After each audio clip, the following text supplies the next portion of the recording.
parole in his first 3 attempts, but a month after that hearing, in July 2012, he was released. Within a few months, he was sent back to prison for failing to participate in sex offender therapy and for having links to pornography on his phone. In 2013, he was paroled again and out of prison for 2.5 years. During that time, he fathered a son. He also briefly dated Kara Stropel. I feel like it's important that people understand that he was just very skilled at getting what he wanted. I didn't hear from him or see him at all for a couple of months.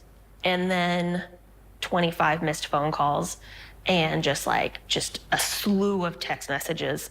He said that his parole officer stopped by, and I'm like, you have a parole officer? Like, what? He knows that his parole officer is going to take him away for whatever is on his cell phone.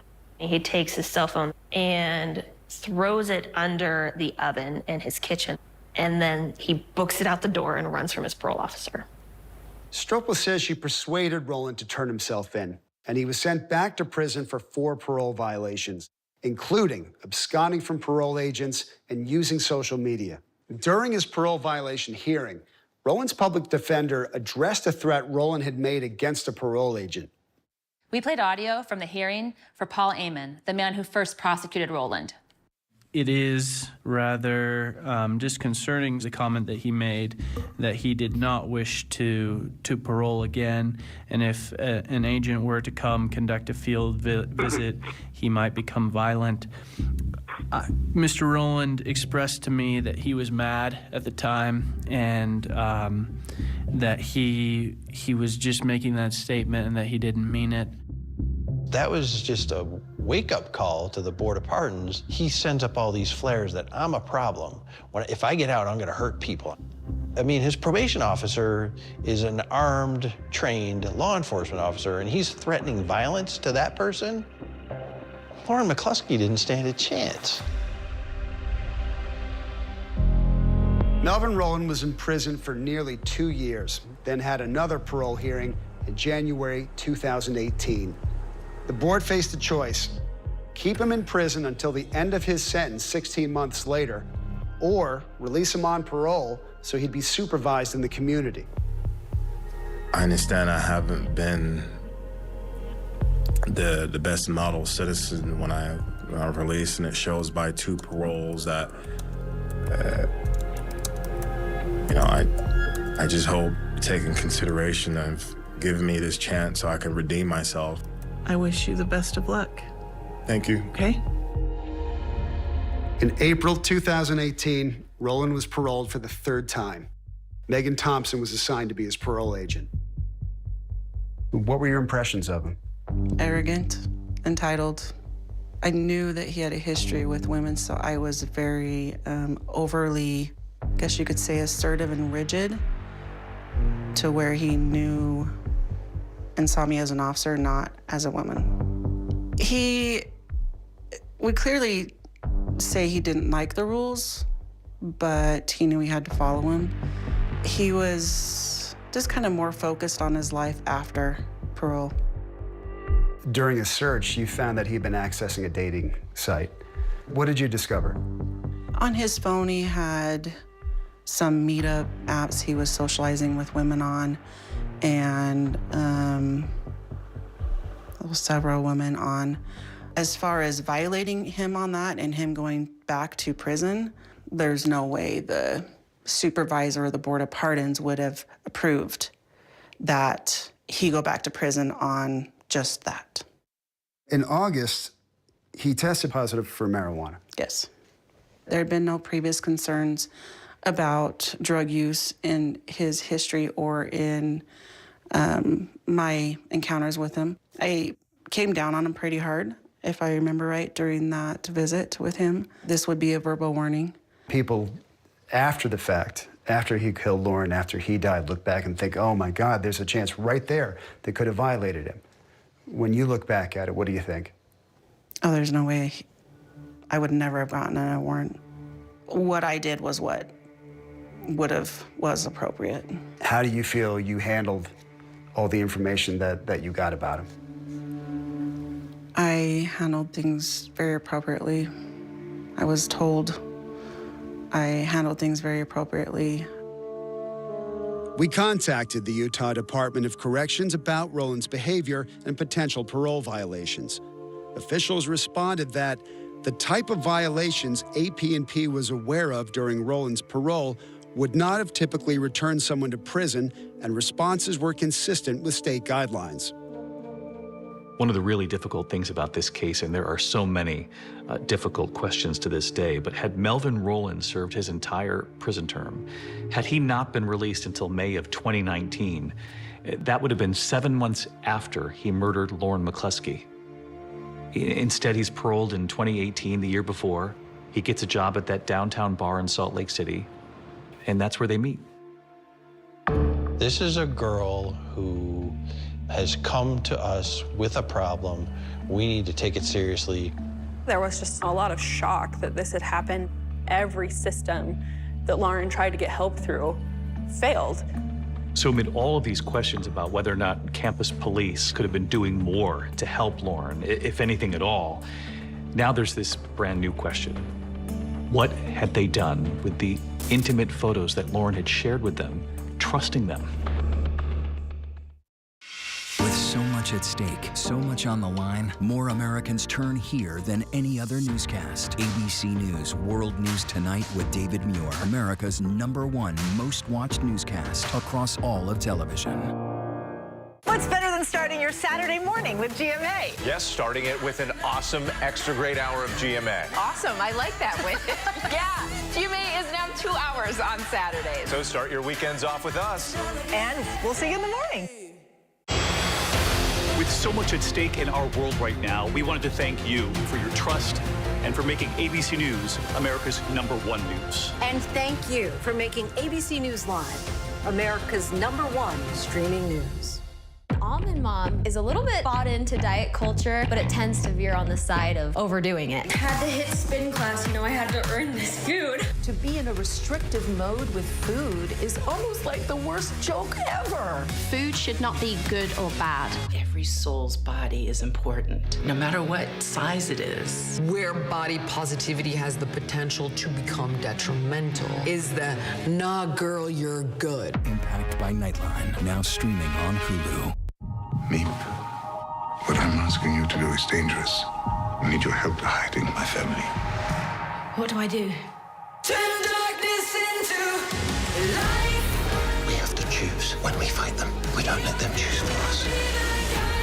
We can't save everyone, but if I don't try, I don't think I'll be able to live with myself.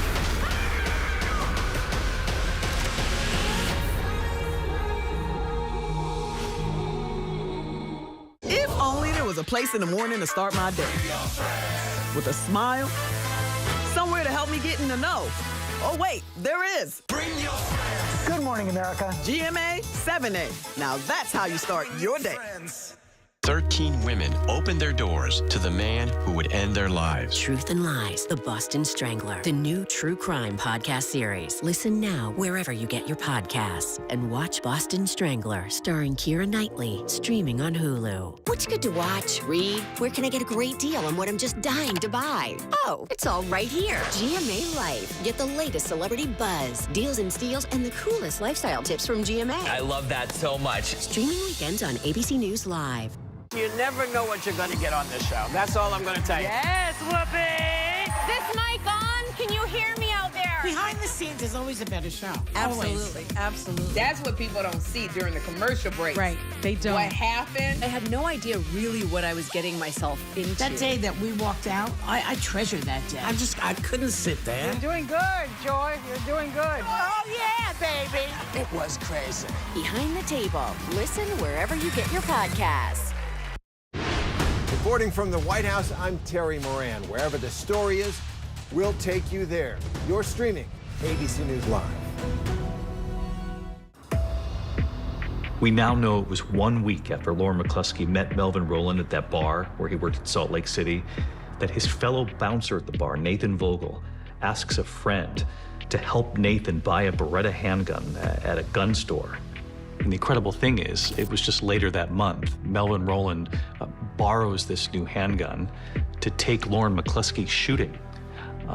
And authorities would later learn it was the same gun he used to kill Lauren.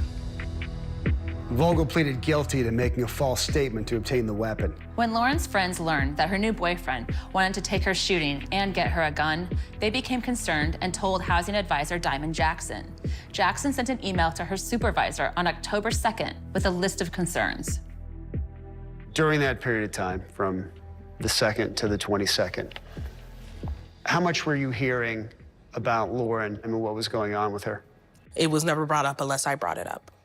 What's being done? Have y'all changed rooms for her yet? What's going on? And they was just like, oh, you know, we're gonna handle it. And, you know, the director of conduct is gonna look into it, and just very nonchalant kind of, it's gonna get done. Nothing happened. In the hours before Lauren's murder, campus housing officials at the University of Utah discussed the concerns that resident advisor Diamond Jackson had first raised by email 3 weeks before. She spoke to Jill McCluskey after Lauren's death. I was able to call her mom and tell her exactly what I did on my end. I told her that I was sorry, and I thought, I wish I could change. I wish I could go back. And I told her exactly what I did, who I spoke to. I laid it all out. And I really told her that I really wish I would have went and helped her. And she was just being so kind to me. And I'm like, why are you being kind to me? Your daughter, like, is gone, and I could have helped her. She's like, Diamond, there's nothing you could have done. We contacted campus housing officials who were named in the McCluskey lawsuit. None of them would speak with us on the record. Lauren's friends had spoken with her housing advisor, and Lauren McCluskey had repeatedly contacted campus police. I'm dealing with a situation where I'm being blackmailed for money. The University of Utah sent a statement to us saying, in part, Lauren's death forced the university to reckon with its dysfunctional police department, siloed campus operations, and incomplete employee training and communication. The detective in charge of Lauren's extortion case was Kayla Dalliff, who had been on the job for less than a year. Her supervisor was Sergeant Corey Newbold, who died in 2021. School officials told us there is no record that Newbold ever instructed her to follow up on Lauren's case. Dalliff is now a deputy sheriff for a county in Utah. She declined our interview request. Miguel Darris is the officer who took Lauren's initial police report. What sort of threat did you think Melvin Rowland might be to her? We weren't 100% sure that it was him. Lauren didn't think it was him. She kept saying it was Rowland's friends, an unknown, or possibly Rowland. Why didn't somebody at that point just go interview Melvin Rowland?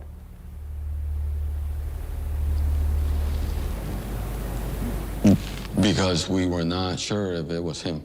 But why not ask him?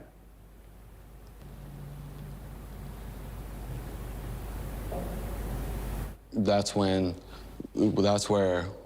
I needed more experience on these type of cases, doing follow-ups, but we were trained as first-line officers to document everything and pass it over to the detective. They wanted detectives to do the follow-up. You gave a very long pause when I asked you about contacting him. I mean, sitting here today, what do you wish you had done? Contact him or told someone to. When I had dispatch run his criminal history, that's where I saw that he had convictions. What did it show about his parole status? We weren't trained to look at that, so I had no idea to even check for that. Had you ever run someone's parole status before? No. According to the university's review, no one in the campus police department checked Rowland's offender status to see if he was on parole, and no policies or procedures were in place to require such a check. Had they seen it and saw that he was on parole and contacted you, what would have happened next? My next step would be contacting him, locating him, Did you ever hear from campus police at any point? No. What concerns did you have for her safety at that point? None, because she did not report any fear or concerns of domestic violence. What were your supervisors aware of what was going on? Everything. What should have happened that week? There's a lot what ifs. There should have been a lot more emphasis placed on the fact that this is a girl who has come to us with a problem. We need to take it seriously. We can't brush her off and say, we'll get to you next week when Detective so-and-so comes in. We need to take a hard look at this now. When Lauren reported the blackmailing, campus police requested that she send the intimate images to Officer Darris.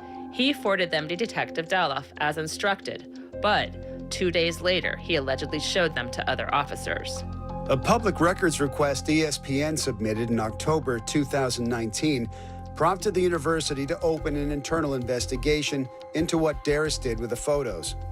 The Salt Lake Tribune, which also submitted public records requests, published a story in 2020. How did the community respond? There was just a lot of shock that this had happened.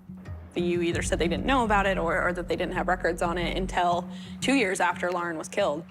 According to a Utah Department of Public Safety investigation released in August 2020, multiple officers said under oath that Darris showed the explicit photos for non-law enforcement reasons. 2 officers told DPS investigators that Darris made an unprofessional comment about the photos. Another officer admitted making a similar comment, while a third said he might have, but didn't recall. It hit me very hard. If she'd asked me for advice, I would have told her, absolutely share embarrassing, compromising pictures with the police because they are professionals. And it would have been very bad advice, looking back on it. It's just really a betrayal of trust. She went to the police expecting to get help. There was no way I was bragging or sharing these photos. I wouldn't do that to her. There were 2 officers who reported they remember hearing some unprofessional comments being made when you showed the pictures. I don't remember any unprofessional comments. Did you ever say to anyone that you could look at those pictures anytime you wanted? I never said that. It wasn't just this one officer. Keep in mind, he showed it to several officers who obviously were partaking in the fun. The ripple effect of Lauren's case was felt throughout the campus police department. In 2020, Deputy Chief Rick McLennan resigned, and 2 campus police officers were fired. And Miguel Darris was fired from a job he had taken with another police department. McLennan, Darris, and 3 other members of the campus police department filed a notice of claim against the University of Utah with the Attorney General's office. They alleged that they were scapegoated by the university during the Lauren McCluskey investigation. The Utah Peace Officer Standards and Training Division investigated Darris's handling of Lauren's photos and found there was not sufficient evidence to take disciplinary action against him. Campus police weren't the only ones who knew about the harassment of Lauren. It turns out, Roland confessed to coworkers about what he'd done. He said that he had access to her email. How many violations did you just hear described? Well, I didn't hear there was crimes, actually. He would have gone back to prison. With so much happening these days, it's hard to keep up. Things change hour by hour, minute by minute. The historic weather that's now unfolding. The worries on Wall Street. We're bringing you the Right Now. Been a nationwide teacher shortage. The Right Now look at the day ahead. An alert this morning for dog owners and the key takeaways from the biggest stories. World News Now and America This Morning, America's #1 early morning news. Today does feel a little different. Early mornings on ABC News Live. What's better than starting your Saturday morning with GMA? Yes, starting it with an awesome extra great hour of GMA. Awesome, I like that win. Yeah, GMA is now 2 hours on Saturdays. So start your weekends off with us. And we'll see you in the morning. Almond Mom is a little bit bought into diet culture, but it tends to veer on the side of overdoing it. Had to hit spin class, I had to earn this food. To be in a restrictive mode with food is almost like the worst joke ever. Food should not be good or bad. Every soul's body is important, no matter what size it is. Where body positivity has the potential to become detrimental is the "nah, girl, you're good." Impact by Nightline, now streaming on Hulu. What's good to watch, read? Where can I get a great deal on what I'm just dying to buy? Oh, it's all right here. GMA Life. Get the latest celebrity buzz, deals and steals, and the coolest lifestyle tips from GMA. I love that so much. Streaming weekends on ABC News Live. With so much at stake in our world right now, we wanted to thank you for your trust and for making ABC News America's #1 news. And thank you for making ABC News Live America's #1 streaming news. 13 women opened their doors to the man who would end their lives. Truth and Lies, The Boston Strangler, the new true crime podcast series. Listen now wherever you get your podcasts. And watch Boston Strangler, starring Keira Knightley, streaming on Hulu. All right, here we go. You ready? Let's do it. Yes, it's the show America wants and America needs right now. This is What Would You Do? Let's go. How are you? Yeah. So what will you be watching Saturdays on ABC News Live? What would you do? Hey, I guess I just found out. The What Would You Do Marathon, 2 to 6 Eastern, every Saturday on ABC News Live. My favorite show.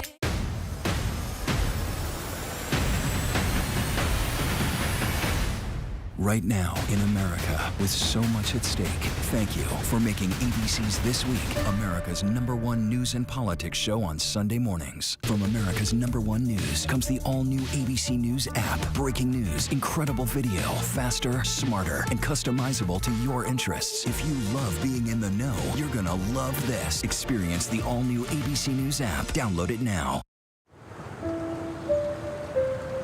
From the prosecutor to the parole board to even his coworkers, convicted felon Melvin Rowland had numerous encounters with people to whom he confessed his crimes. Some that stood out were conversations that he had with his coworkers at General Dynamics Information Technology. He worked in one of its call centers. I'm familiar with that employer. What expectations are there of them to take any sort of action if they see something in the workplace that you'd want to know about? Well, obviously anything that's involving a crime. On October 16th, 6 days before Rowland murdered Lauren, he told his co-workers that he had extorted money from her. Melvin Rowland told 2 colleagues, including the supervisor, on October 16th that he had been sextorting Lauren McCluskey. Did you ever hear the interviews that police did with those employees? No. Within a few days of Lauren's murder, General Dynamics Information Technology hired a local criminal defense attorney, and all of these interviews were done in that attorney's office. The University of Utah altered the voices on these recordings. It's a supervisor who basically lays out the whole story.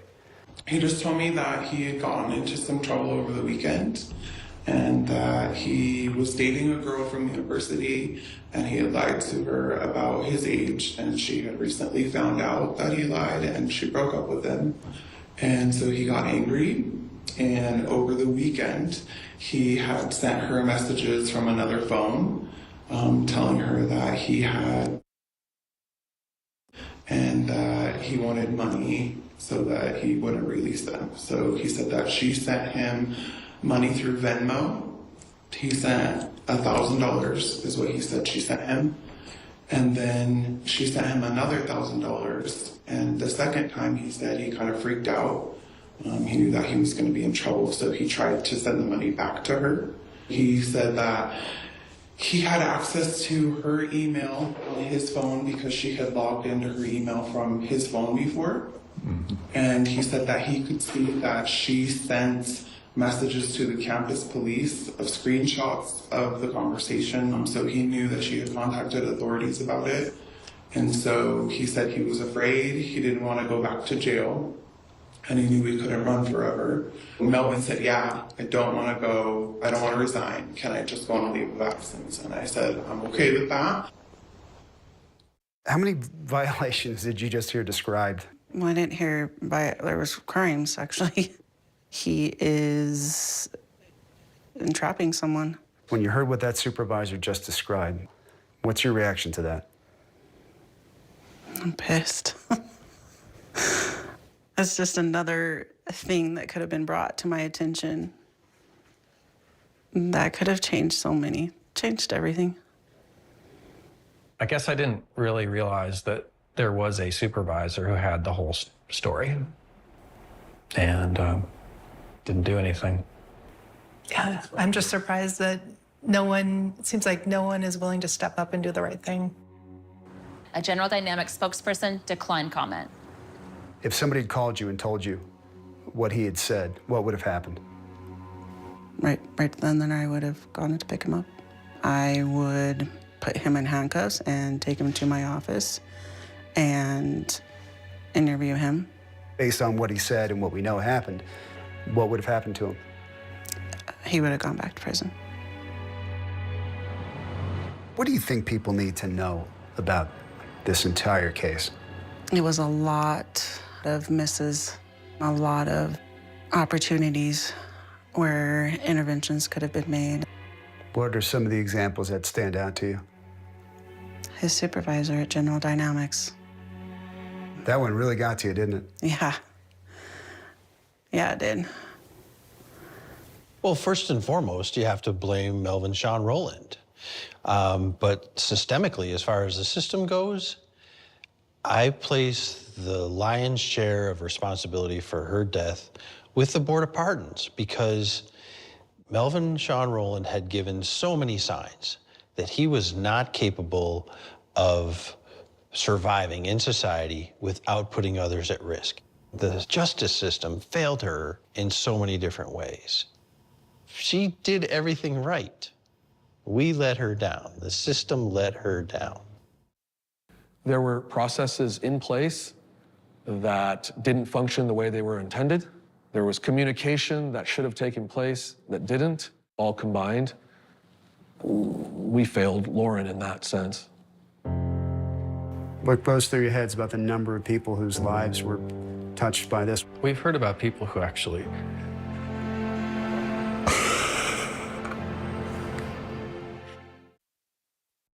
This is ABC News Live. The crush of families here in Poland. At refugee centers in Putin's Russia. on the ground in Ukraine. Close to the front line. From the capital. Destructive Cat 4 storm. You're along I-5. Boston is in the bullseye. Let's go. ABC News Live, America's #1 streaming news. Anytime, anywhere. Streaming 24/7, straight to you for free. Thank you for making ABC News Live America's #1 streaming news. Meep, what I'm asking you to do is dangerous. I need your help hiding my family. What do I do? Turn darkness into light. We have to choose when we fight them. We don't let them choose for us. We can't save everyone, but if I don't try, I don't think I'll be able to live with myself.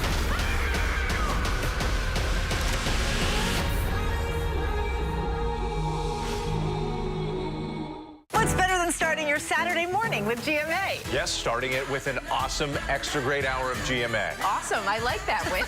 Yeah, GMA is now 2 hours on Saturdays. So start your weekends off with us. And we'll see you in the morning.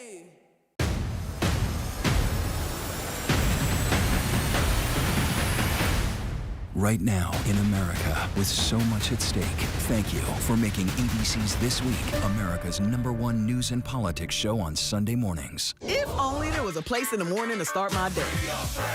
With a smile, somewhere to help me get in the know. Oh wait, there is. Bring your friends. Good morning, America. GMA 7A. Now that's how you start your day. Almond Mom is a little bit bought into diet culture, but it tends to veer on the side of overdoing it. I had to hit spin class, I had to earn this food. To be in a restrictive mode with food is almost like the worst joke ever. Food should not be good or bad. Every soul's body is important, no matter what size it is. Where body positivity has the potential to become detrimental is the "nah girl, you're good." Impact by Nightline, now streaming on Hulu. What's good to watch, read? Where can I get a great deal on what I'm just dying to buy? Oh, it's all right here. GMA Life. Get the latest celebrity buzz, deals and steals, and the coolest lifestyle tips from GMA. I love that so much. Streaming weekends on ABC News Live. Get ready, America, every Friday. The hottest trends, styles, and must-have. What's the right stuff to buy right now? I really love that. It's time to buy the right stuff. Yes! And save big time, too. The right stuff. Fridays on GMA. You're going to love it. With so much at stake in our world right now, we wanted to thank you for your trust and for making ABC News America's #1 news. And thank you for making ABC News Live America's #1 streaming news. Reporting from Memphis, I'm Stephanie Ramos. Wherever the story is, we'll take you there. You're streaming ABC News Live.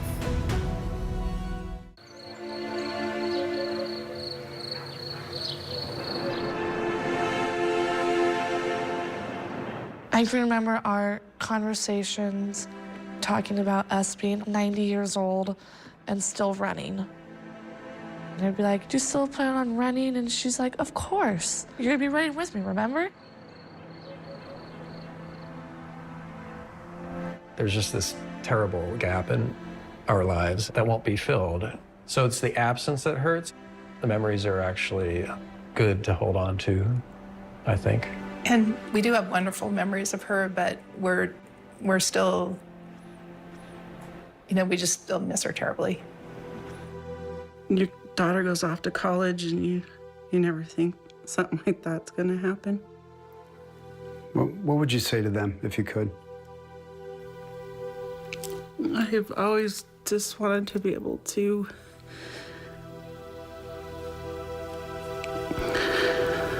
just look at them and tell them that I'm sorry I couldn't protect their daughter.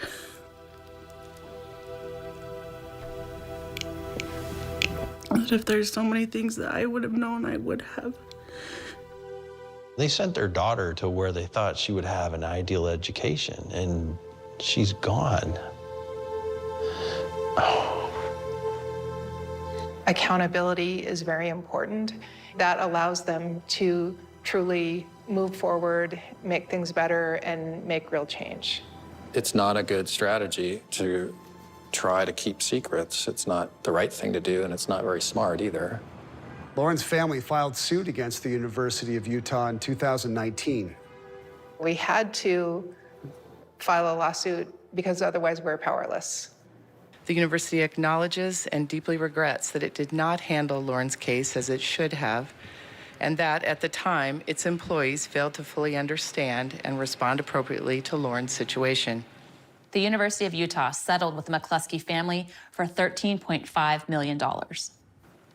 All the money from the settlement will go to support the Lauren McCluskey Foundation missions, which include campus safety, animal welfare, and amateur athletics.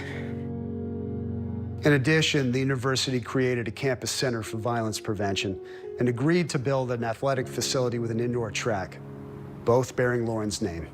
There is a Lauren McCluskey Cat Wing at the County Humane Society. Lauren used to volunteer there and just really cared about them. And so she would be happy about that. Yes. I think people really remember her and want to honor her memory as much as possible. Not only how she died, but how she lived, too. What goes through your heads about the number of people whose lives were touched by this one way or another? We've heard about people who actually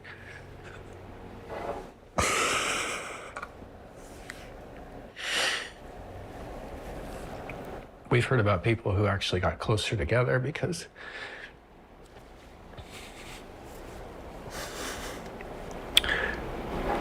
of what happened. Yeah, I just hope it makes a change so it doesn't happen in the future for other parents. I mean, I feel like that's what helps me to keep going each day. There are girls who are as precious to their parents as our daughter is to us, and they do not receive this level of attention. I think people should really think about that. I certainly do. There are lots of Laurens out there who you don't hear about. Those parents honoring their daughter's legacy. To learn more about their journey, you can go to the Lauren McCluskey Foundation, and you can watch the ESPN documentary, Listen, streaming now on ESPN+. I'm David Muir from all of us here at 2020 ABC News and ESPN. Thank you for watching. Good night.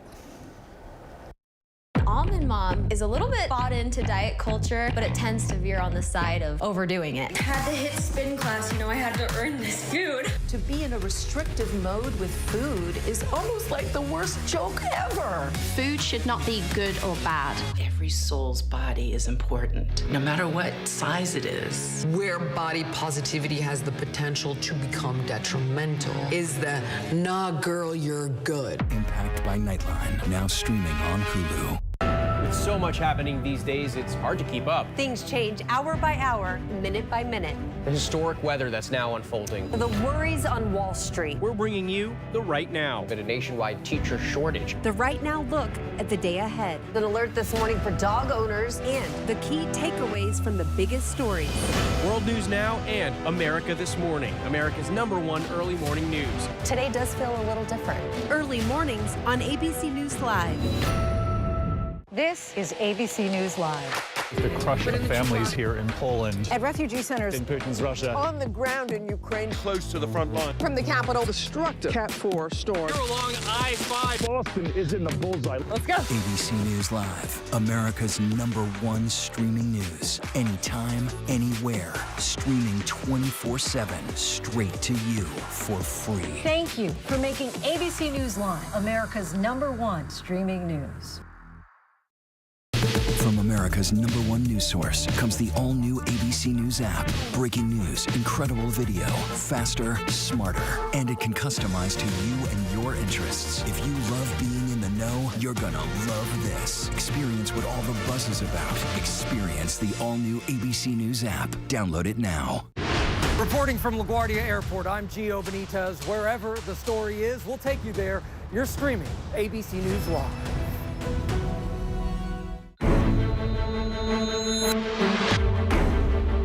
Everybody looks the same. It looks crazy. When you're surrounded by such beautiful women, it's hard not to. When you look down, see my chains on. When you look down, see my chains on. Run that band like a DJ. I called my doctor. I was like, hey, when can I come in to take this out? Get my butt ups reduced and also to my breast.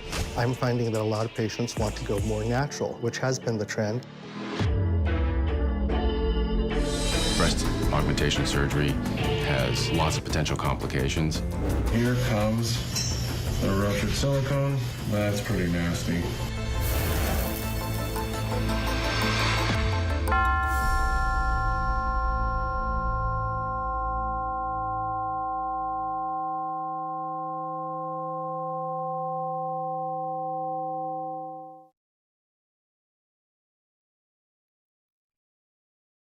I was so young, I just wanted that body because I seen everybody, my crew, like getting it, and I wanted to be like with the it girls because this is what was going on. Scene 2, take 1, time marker. This isn't the Black China you think you know. This is Angela White. Angela White is the businesswoman, the mother, the friend, the person that you could call on, lovable, sweet. Black China, she is basically the brand. And that's like my alter ego. She says she's on the road to transformation. Honestly, it just came over me. It came over me. For the last 7 months, I told myself I'm gonna focus on 3 things. So I put in my mindset, workout, sobriety, and the Bible. That's it. So with those 3 things combined, that's where I think everything starts to trickle down. To really figure out like who is Angela, because you get so sucked into like the entertainment industry and everybody calling you Black China, China, Chai, Black China, this, that. You kind of like lose yourself. After working on her inner self for a year, she's now focusing on her exterior, looking to reverse years of cosmetic work. Thank you so much. I'm so happy. So happy. This was like a Thursday. I called my doctor. I was like, hey, when can I come in to take this out? For years, body model Blac Chyna has been synonymous with a look. The reality TV star and dancer has been a hip-hop fixture. Her eye-popping curves are all over Future's rich sex. Neeks got the wheel, Hush gotta go. Drake even wrote about her on his debut album. And he mentioned me in a song called Miss Me. Call up King of Diamonds into China, it'd be worth the flight. Yeah. Work something, twerk something, baby. Now at 34, she's looking to reverse the look that catapulted her to stardom. As I started to slim down, my features started to really come out, like my cheekbones and everything. So with all the filler, that started to really protrude out. Now that my face has become more slimmer, even like my body, like just wasn't happy the way how I look, because I did these things, you know, to make me happy, which it served its purpose, because that's why we're here today. You know what I mean? Now that it served its purpose, like I'm cutting ties with it so I can move on to the next chapter in my life. Good morning, you guys. Chyna is taking her 17 million Insta followers along for the ride. I'm gonna go get my butt ups reduced. First up, her famous butt. I've been changing my life and changing my face. So one of the things that I feel like is going to take me to the next level is taking some of these ass shots out. I've seen it. In another appointment, we see her talking with her doctor about some of the complications she's had following 7 rounds of illegal butt injections. As I continue to get older and older, I can start to feel the balls, like literally like balls inside. You couldn't physically see it, but I could feel it. Then if I would bump it, or if I'm, excuse my language, having intercourse and somebody slaps it hard enough, then it would like inflame and become like super big, and it make me sick. Almost like I had, not like the flu, but just like really like ill.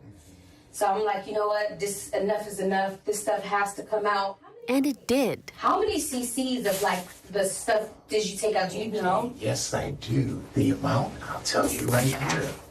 1,250 cc's. So 1 liter, if you look at a 2-liter Coca-Cola bottle, it's 1/2 of that. 1/2 and about 1/4. That's a lot. That's a lot. That is a lot. Get my bandages on. She's gotten her implants removed, known as explant surgery. Got my breasts reduced. One of the best decisions I could have done in a very long time. Going from a double D all the way down to a C. It's not just Blac Chyna, it's a surprising trend. After paying thousands to go under the knife, some people are now getting buyer's remorse, shelling out for another procedure to remove their implants and go for a more natural look. I just removed them. I did not do any lift or anything. I just want to be completely free and love myself. You've been on this huge journey. Social media is full of people telling their explant stories. I removed my breast implants, and I'm going to tell you why. I'm getting so excited to remove the implants and go back to my natural small titties.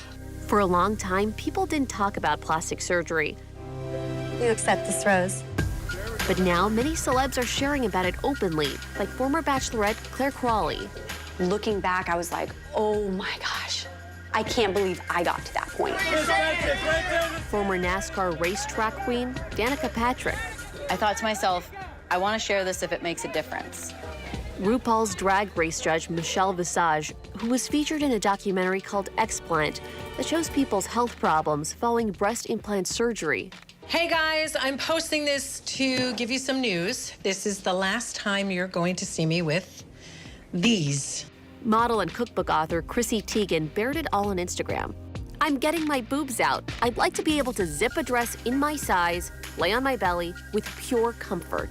And many more coming clean. Enough is enough. It all has to come out. I'm hoping that this inspires women that's thinking about it. If you are gonna do it the correct way, please. Chyna famously dated Rob Kardashian. The two appeared on the reality show Rob in China and had a daughter together.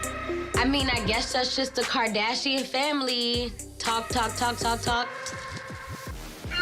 She said her kids inspired her.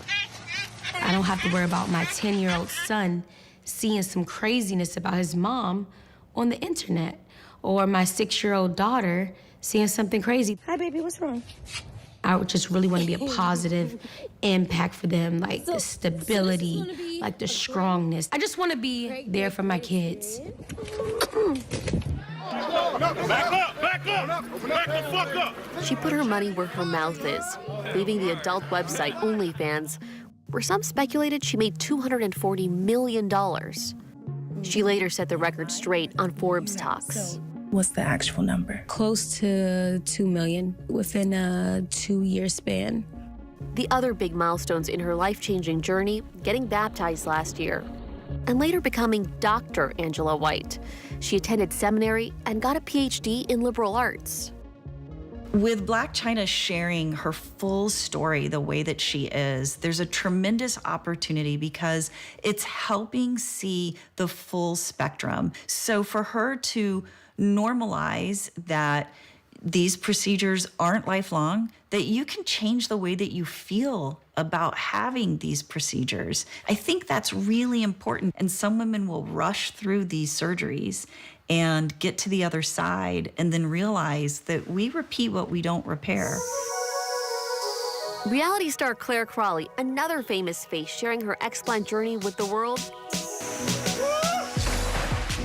From looking for love on ABC's The Bachelor. Claire, we just said this froze. Yes, I would love to. To leading her own search for love as The Bachelorette in 2020. I want you to be our Bachelorette. She was filmed in no shortage of bikinis. Good morning, gentlemen. Like here, and here, and here. I'm on television, running around in a bikini, and I thought, I'm just gonna do it. After The Bachelor and 2 seasons of Bachelor in Paradise, Claire went under the knife to get breast implants before starring in The Bachelorette. Take me back to your breast augmentation.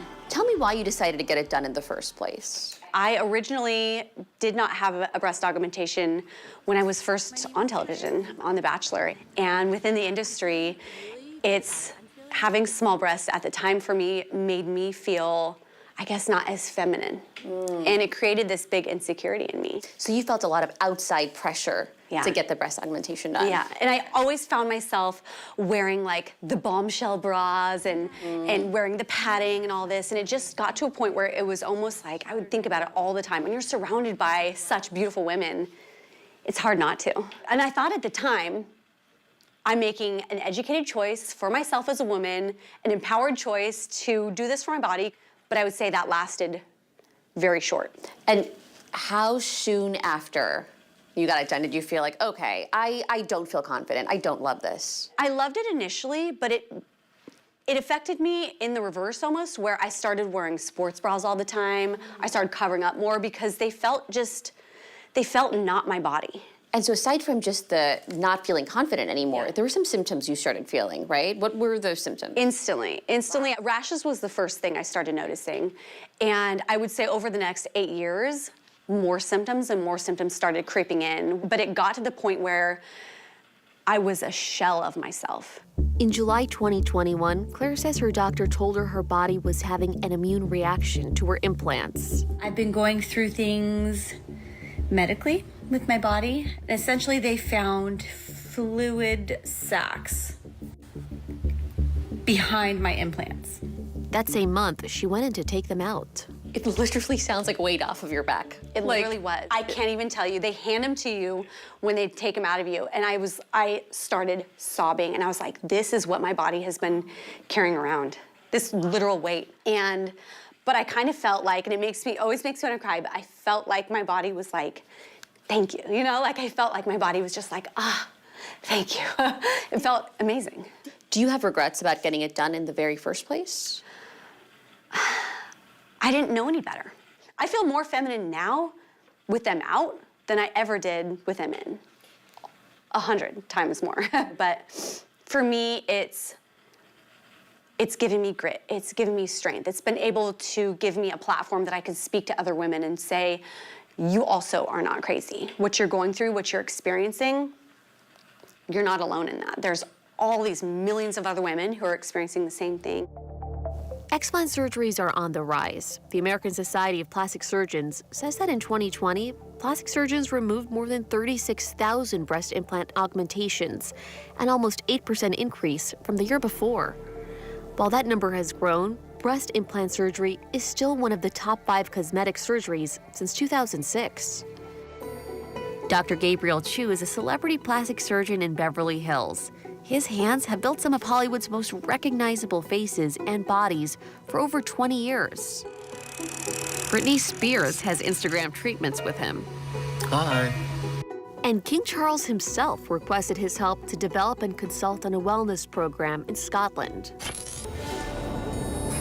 But you might know him from 3 seasons of cameo appearances on Netflix's Bling Empire, along with his glam wife and business partner, Christine. So, what are we treating today? A little something here. Sure. And then maybe I can have that form facial. Okay. Dr. Chu says he's seen the explant trend firsthand. I would have to say that a lot of people have followed suit in that, maybe in the back of their head, they were thinking like, I've always thought about doing that, but I just didn't know when a good time was. Hey, it's okay to go ahead and do this because she did it or he did it. I'm finding that a lot of patients want to go more natural, which has been the trend. What are the sort of silhouette changes? A more natural look rather than to be obvious. Not everyone wants to have cleavage and an upper breast showing. Having a more natural slope is preferred now. So we've gone from implants that have been more perky and larger, to something that was kind of in the middle, and then down to a size that is much more natural. There are a lot of people who are still really happy with their implants. Oh, absolutely. While still super popular, the number of breast augmentation surgeries has decreased in the last few years, but the number of explants is still rising.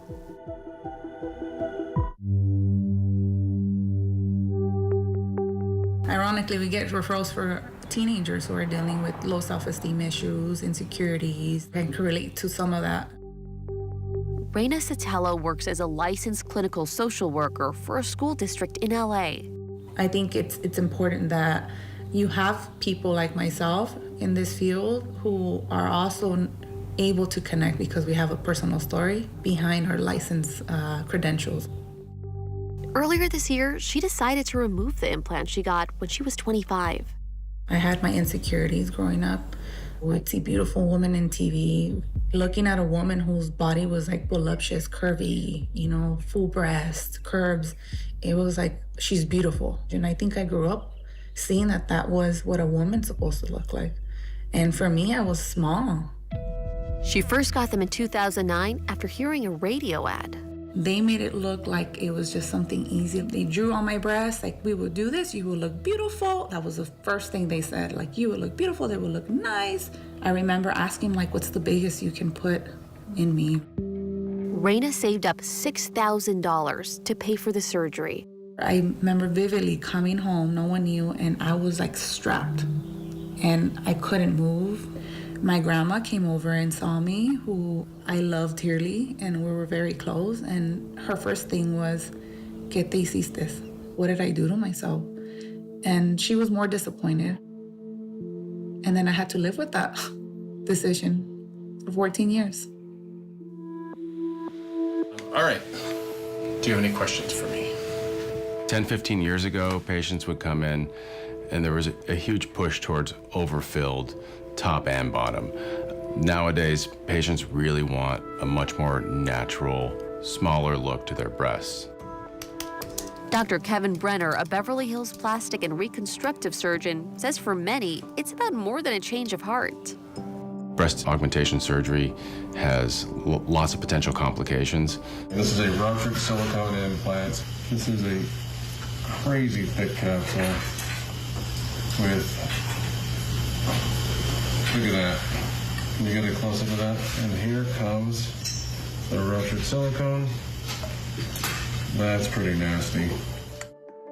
Experts recommend removing or replacing implants every 10 to 15 years to prevent complications. Just last year, the FDA issued a safety warning after cancerous cells were found in the capsule that forms around breast implants in some patients. It's extremely rare, but it's also very difficult to treat, and unfortunately, for patients who do get it, it oftentimes can be fatal. But the complication you've probably heard about the most is breast implant illness, or BII.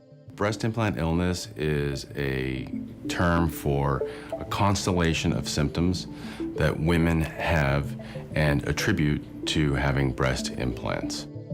The FDA is now tracking symptoms that are associated with breast implant illness, adding that BII is not recognized as a formal medical diagnosis.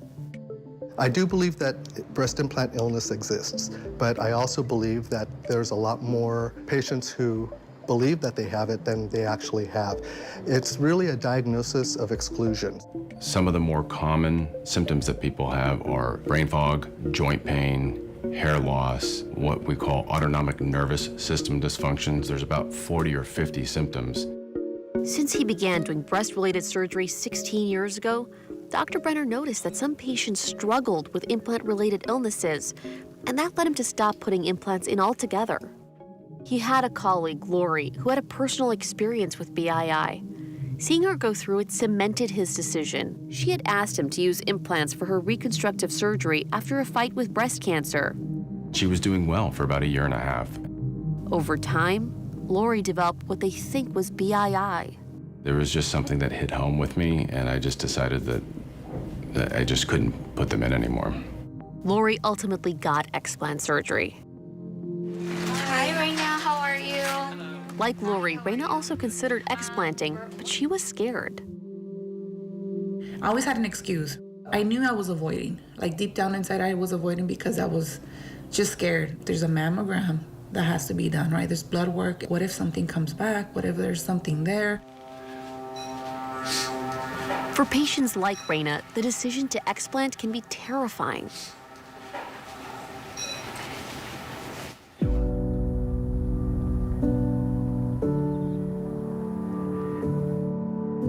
All right, so we're gonna jump into the pre-explant aesthetic anxiety class. Dr. Amanda Savage Brown is a psychotherapist who specializes in body image and self-acceptance. I want you to know how to use She helps patients process their silhouette-altering surgeries. There's a lot of factors that go into the push and pull when you're reasoning through, am I gonna keep these? Am I gonna remove them? And it's so nuanced, and there are a lot of emotional, mental, and social things. What does having breast implants mean to her? What kind of support does she have if she doesn't keep them? There's so many things that go into it.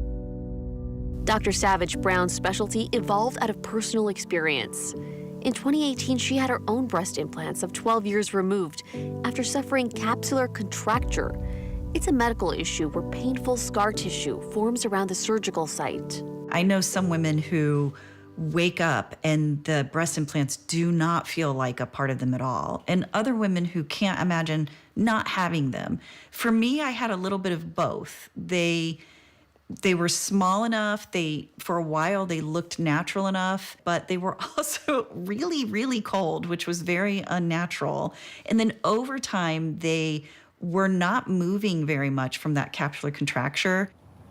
Her therapy helps women fight breast shame, that inner feeling that they don't measure up to social standards. It depends on the kind of society that you grow up in. Ours happens to be pretty breast fixated. And if bigger breasts are better in your society, then your mind derives smaller breasts are worse. So it's a very complex thing that leads a lot of women onto the implant table, and it's all right there waiting for her when it comes time to remove her breast implants. Dr. Savage Brown believes there is little help available when it comes to processing the trauma that can come from explant surgery. When I was going through this journey, I was literally aghast at the lack of psychosocial support. We live in a society that offers us up these surgeries, these devices, all of this stuff. And then when it doesn't work out, there's no acknowledgement that this might affect a woman deeper than her surgery, deeper than her skin. Hi, Raina. How are you? It was a whole 2 years after her initial consultation with Dr. Brenner And you'll have this incision down here and down the front. that Raina decided that she would get explant surgery.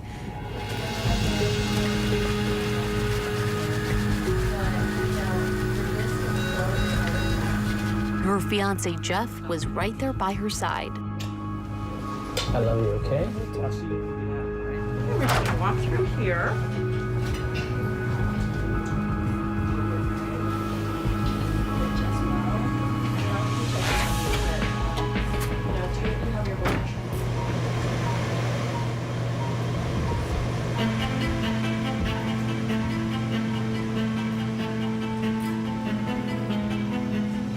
It took Dr. Brenner 6 hours to remove Raina's implants. So we just finished Raina's case. This is her right breast capsule. This is a saline implant. There's a little bit of blood in the valve, but nothing inside, and her entire capsule is out. She did really, really well. Raina. Hey there. How are you? After the surgery, Raina is back at Dr. Brenner's office. You look great. You look vibrant. I noticed that. Well, Lighter. yeah, there's a physical component to having, you had 400 cc implants in, so of course you're gonna feel lighter. I mean, your chest can literally expand more, so. Now, Raina is finally able to take a deep breath, and she's focusing on healing. I didn't envision myself having so much bruising and scars and swelling. I looked at myself and I just said, it's gonna be fine. I just have to heal. Though patients get implants removed for different reasons, All right. Lady, can I get one more here, please? many of those who do say they finally have the space to build a better relationship with their bodies. A lot of women suffer in silence and associate a negative connotation with speaking out about breast implants. But if you can empower yourself, like it empowered me to even say, why did I have them in the first place? That's what I needed to fix. All right, you guys, so I'm still on my healing journey. Black China is continuing to work on herself. She says we each need to find our own approach. Everybody looks the same. It looks crazy. It's like everybody's chasing this one look because it's fed to us through social media, like what you're supposed to look like. Just all these things that we're trying to chase instead of, focusing on yourself and trying to figure out like what's the reason why you're here. She's hoping to lead the way once again. Beauty fades, fashion fades. It's a new collection every season. Your brain and your mindset, you're gonna have that for the rest of your life. Start living in your truth. You can't touch me, I'm living in my truth.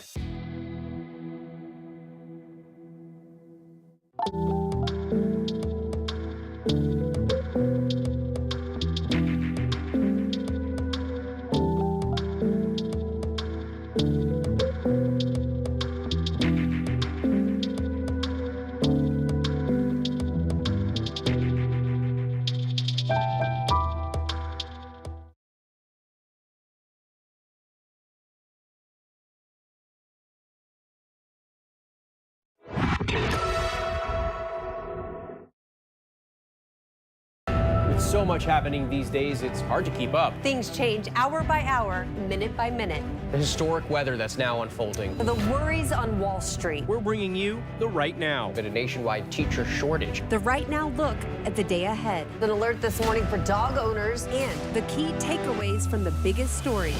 World News Now and America This Morning, America's #1 early morning news. Today does feel a little different. Early mornings on ABC News Live.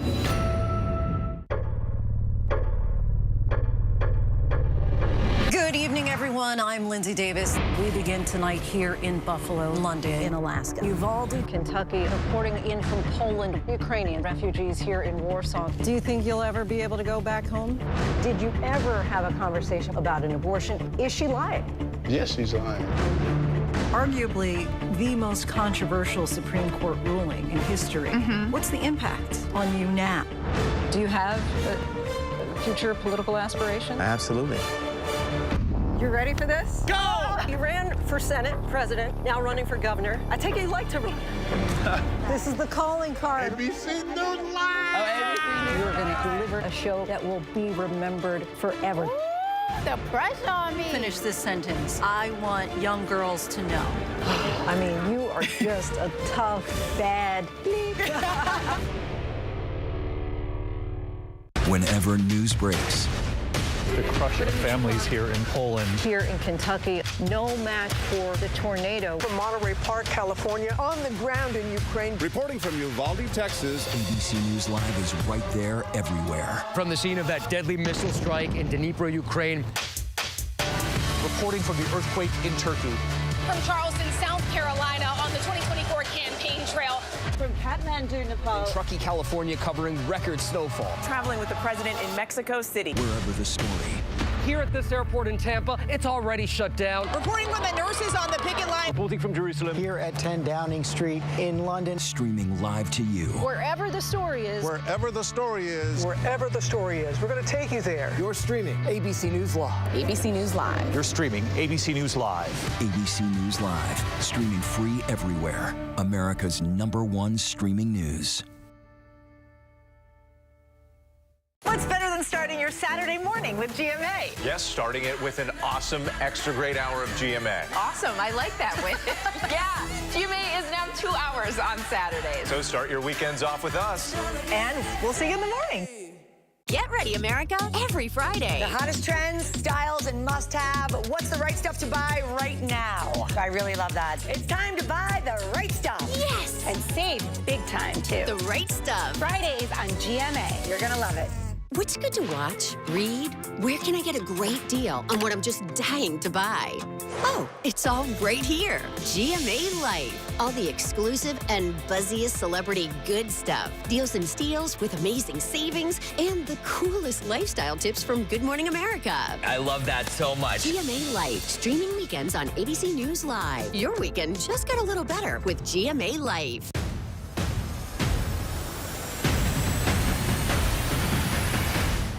Right now in America, with so much at stake, thank you for making ABC's This Week America's #1 news and politics show on Sunday mornings. From America's #1 news source comes the all-new ABC News app. Breaking news, incredible video, faster, smarter, and it can customize to you and your interests. If you love being in the know, you're gonna love this. Experience what all the buzz is about. Experience the all-new ABC News app. Download it now.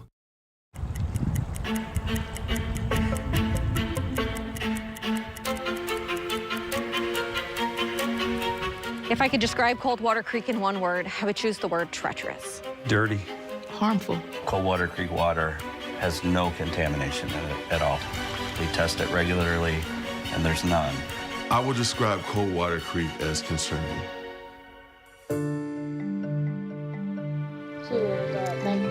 I know she was. When you got home, how was recess today? Jason Bell has called Florissant, Missouri home for most of his life. How you gonna bring out the air quotes? He's sent both of his kids to the same school that he attended as a boy, Jana Elementary. My daughter just flourished there. She just felt like that was her home, a home away from home. But in the summer of 2022, the school district sent a letter to parents saying that low levels of radioactive contamination were found on the banks of a creek on the edge of the school's property. Within that letter, it kind of illustrated what the potential plans were, but nothing to be alarmed of. The contaminations, the remnants of waste that decades ago spilled into Coldwater Creek, a tributary of the Missouri River that snakes across North St. Louis and runs right behind the school. But then confusion, another report released, dominating the local news. We begin tonight with community fear and worry. Independent study found high levels of radioactive waste at the school. It claimed there was contamination not just on the creek banks, but inside of the building, with radioactive lead dust found in the gym and in the boiler room.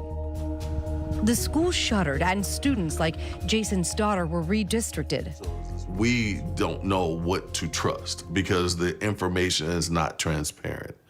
The Army Corps of Engineers insists the school is safe, but in March 2023, the school board announced there is no expectation that Jana Elementary will reopen.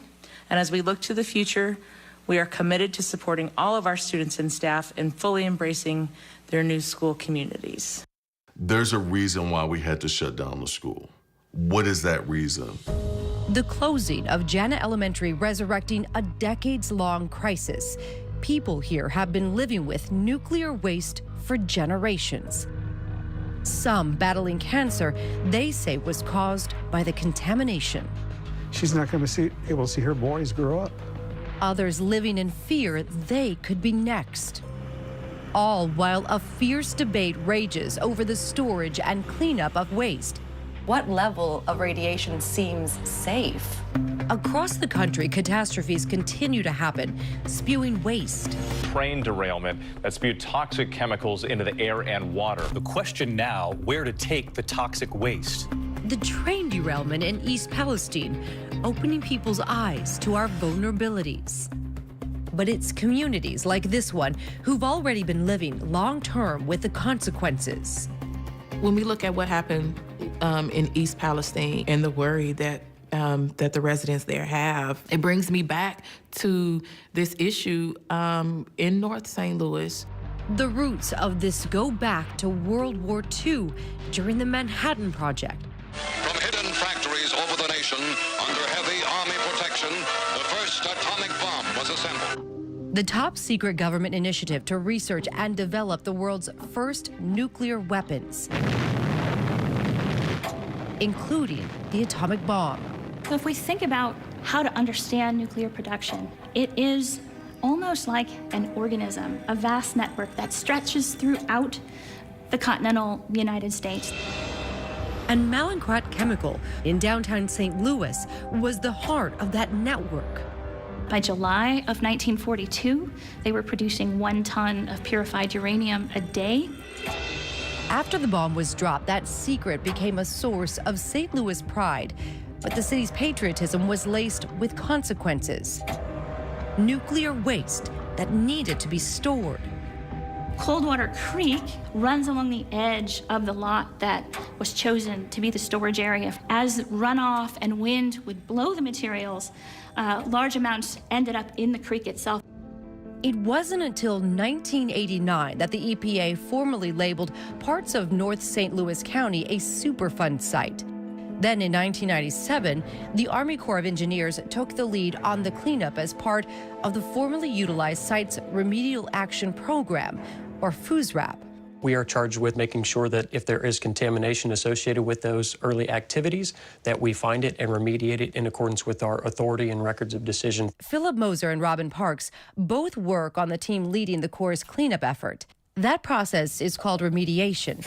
Soil samples are tested in an on-site lab. Any contaminated soil is identified, dug up, and shipped to a facility in Idaho by rail cars.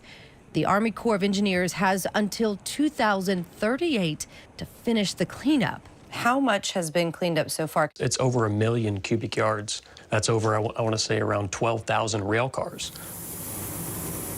But the presence of radioactive material doesn't automatically mean a property will get cleaned up. We have our remedial goals. Those are thresholds based on risk levels that are determined by federal agencies like EPA to be protective. Below that, we don't clean it up. So that basically means there is contaminants there. Correct. It just doesn't meet the threshold of being cleaned up by this program. What level of radiation seems safe? So the health hazard really has to do with risk and risk of cancer. Radiation's everywhere. It's in our bodies, it's part of the earth.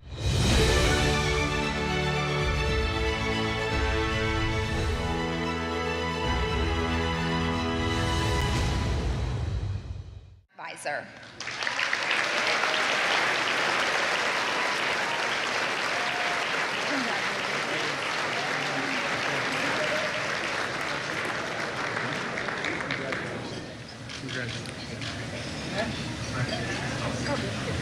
They're putting up.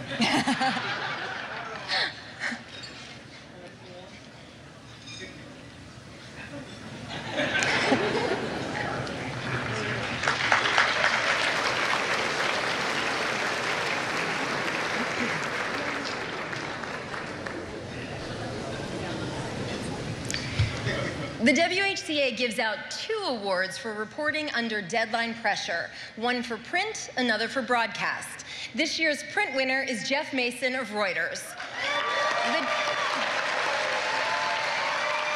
The judges said based on a tip and working his sources, Jeff broke the news of a White House solar initiative late on a Sunday night, hours before the administration announced it on Monday morning. The speed of Jeff's reporting had an impact on the markets and led to multiple other news outlets citing his piece before the official White House announcement the following day. Please welcome the winner of the Deadline Award for Print from Reuters, Jeff Mason.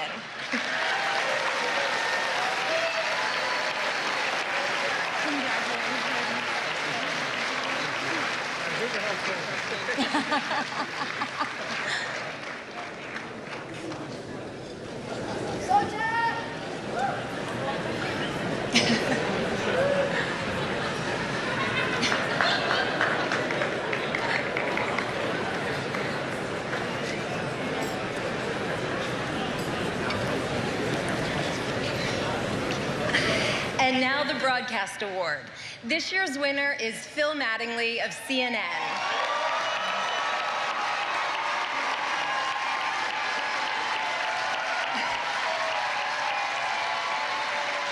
The judges said Phil Mattingly of CNN was ahead of the competition and the official White House announcement in breaking the news and the details of Ukrainian President Volodymyr Zelensky's planned trip to the White House in December 2022. Phil led CNN's coverage of Zelensky's visit, including asking both Zelensky and President Biden questions at their joint press conference that elicited deeply personal and newsworthy responses. Phil's 16 live shots in a 24-hour period combine scoops, context, and depth.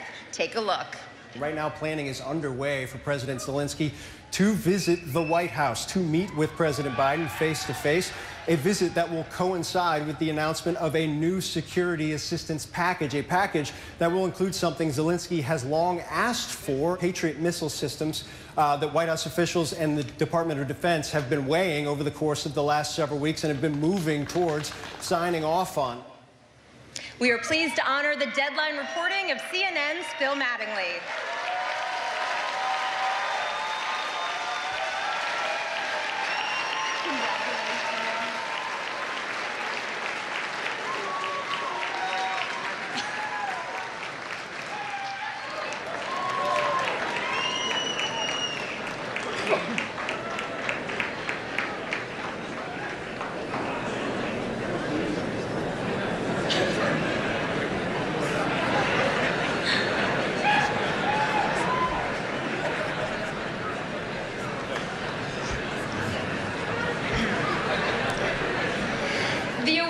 Excellence in presidential news coverage by visual journalists this year goes to my dear friend, everybody's dear friend, Doug Mills of the New York Times. Of the winning photo, the judges said Doug Mills expertly captured an unscripted moment with President Joe Biden as he emerged from the shadows to celebrate the passage of the Inflation Reduction Act of 2022 at an event on the South Lawn. The image is striking for its composition, symmetry, and use of light. The president's expression and posture intensify the atmosphere with a sense of gravity, as do the gazing Marine honor guards who frame him. Let's congratulate New York Times photographer Doug Mills.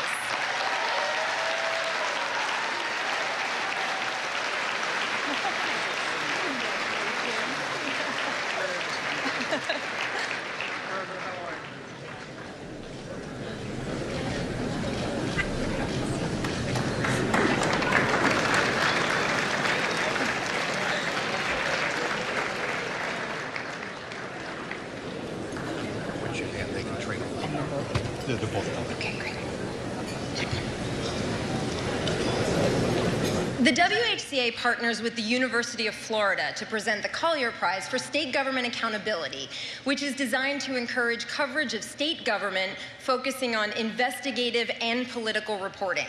For their series about the spectacular failures by the State Bar of California to regulate and enforce the integrity of lawyers in the state, this year the award goes to Harriet Ryan and Matt Hamilton of the Los Angeles Times.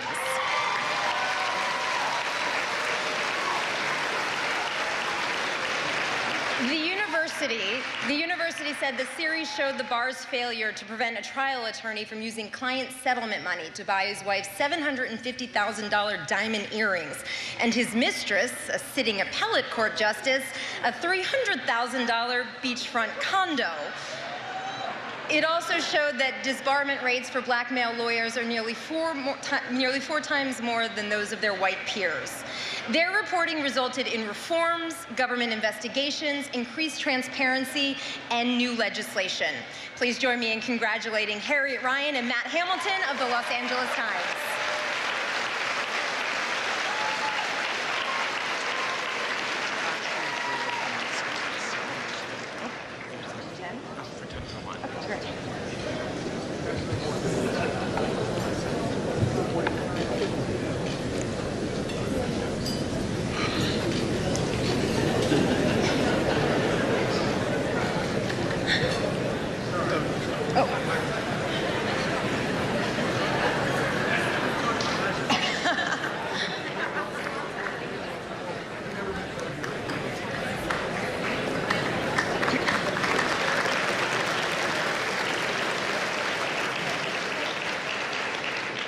The Katharine Graham Award for Courage and Accountability, named in honor of the legendary Washington Post publisher, goes this year to Josh Gerstein and Alex Ward of Politico.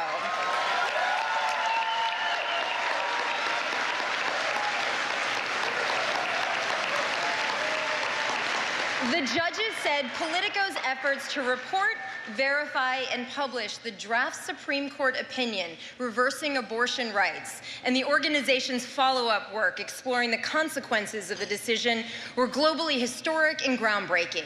It flipped the long-standing belief here in Washington, D.C. that nothing leaks from the Supremes. Here was journalism about a ruling that has had a profound and immediate impact on tens of millions of lives. Take a look.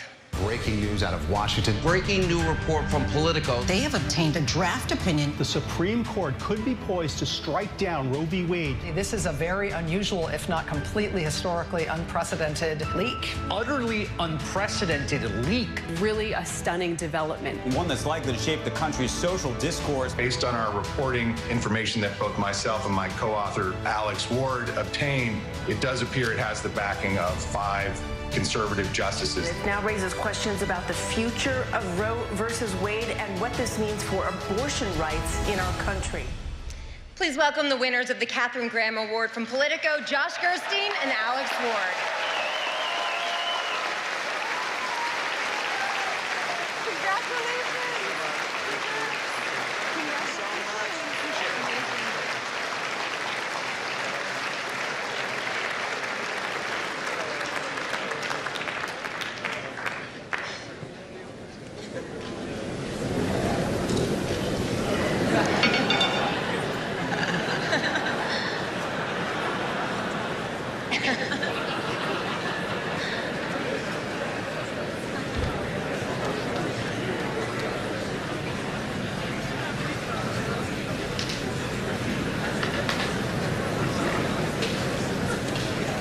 Let's hear it one more time for all of this year's winners. Congratulations, everyone.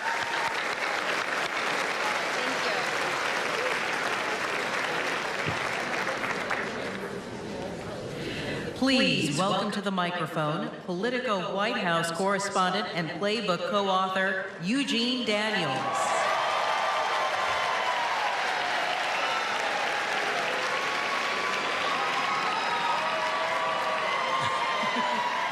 What a beautiful evening. Hello, everyone. Obviously, there are some of us who come to this dinner very excited to get selfies with celebrities. John Legend, Chrissy Teigen, hello, you two, I'll come back later. Lisa Vanderpump and Gene Sperling. But that's not what this is about. What you're really doing here in this ballroom is funding scholarships for the next generation of the Fourth Estate. Over the last 10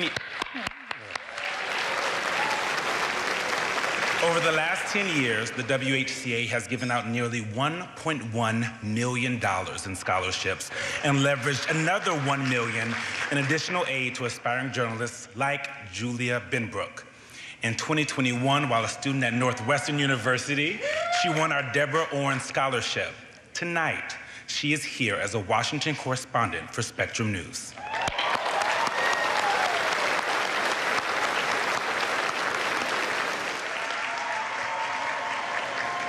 Yesterday, we had 28 of this year's scholarship recipients meeting White House correspondents Rija Jain from CBS, Zolan Kano-Youngs from the New York Times, and Sabrina Siddiqui of the Wall Street Journal. They heard from Minnesota Senator Amy Klobuchar, a strong supporter of press freedom and the daughter of a journalist. And they got an on-the-record briefing from Karine Jean-Pierre, sitting in the seats we hope these students will someday occupy.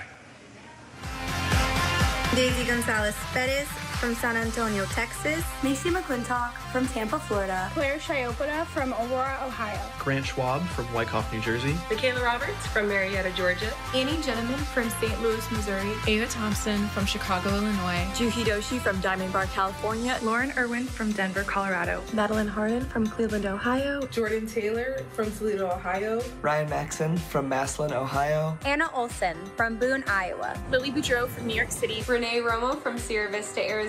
Abigail Turner from Palo, Ohio. Alicia Taylor from Kansas City, Kansas. Alexis Weiss from Pleasanton, California. Caroline Zimmerman from Kansas City, Kansas. Christina Van Wasbergen from Arlington, Texas. Abdullah Hayashun, Upper West Side, Manhattan. Brianna Alvarado from Sanford, Florida. Holly Burns from Los Angeles. Abby Ann Ramsey from Knoxville, Tennessee. Catherine Mahoney from Onley, Maryland. Rashida Anderson Abdullah from Detroit, Michigan. Eleanor McCreary from Wentzville, Missouri. Reagan Mertz from Fort Leonard Wood, Missouri. Chisholm Medina from Los Angeles, California. Chapman University. American University. Columbia School of Journalism. University of Missouri. George Washington University. Howard University. The Hampton University. Northwestern University. Iowa State University. Ohio University. The University of Kansas. The University of Maryland. The University of Tennessee, Knoxville. Arizona State University. UC Berkeley's Graduate School of Journalism.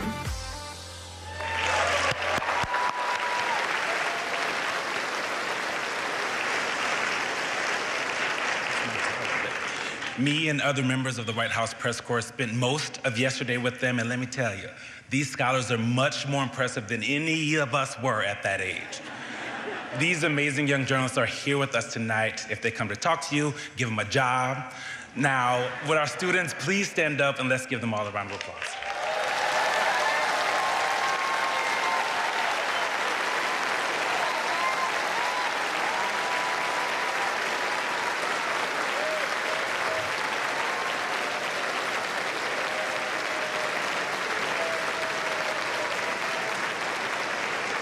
And watch out, because these journalists are going to be hitting you up for scoops and jobs at all of the after parties.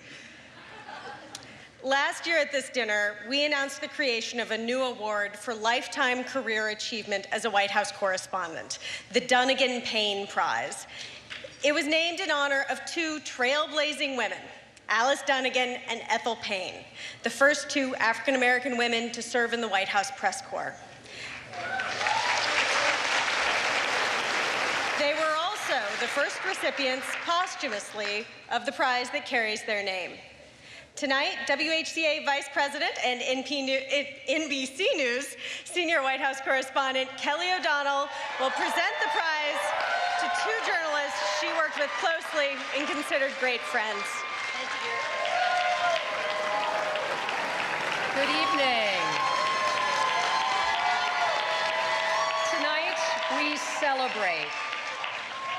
Tonight we celebrate the extraordinary careers of two journalists who are deeply missed. Gwen Ifill of PBS NewsHour and Washington Week, who passed away in 2016,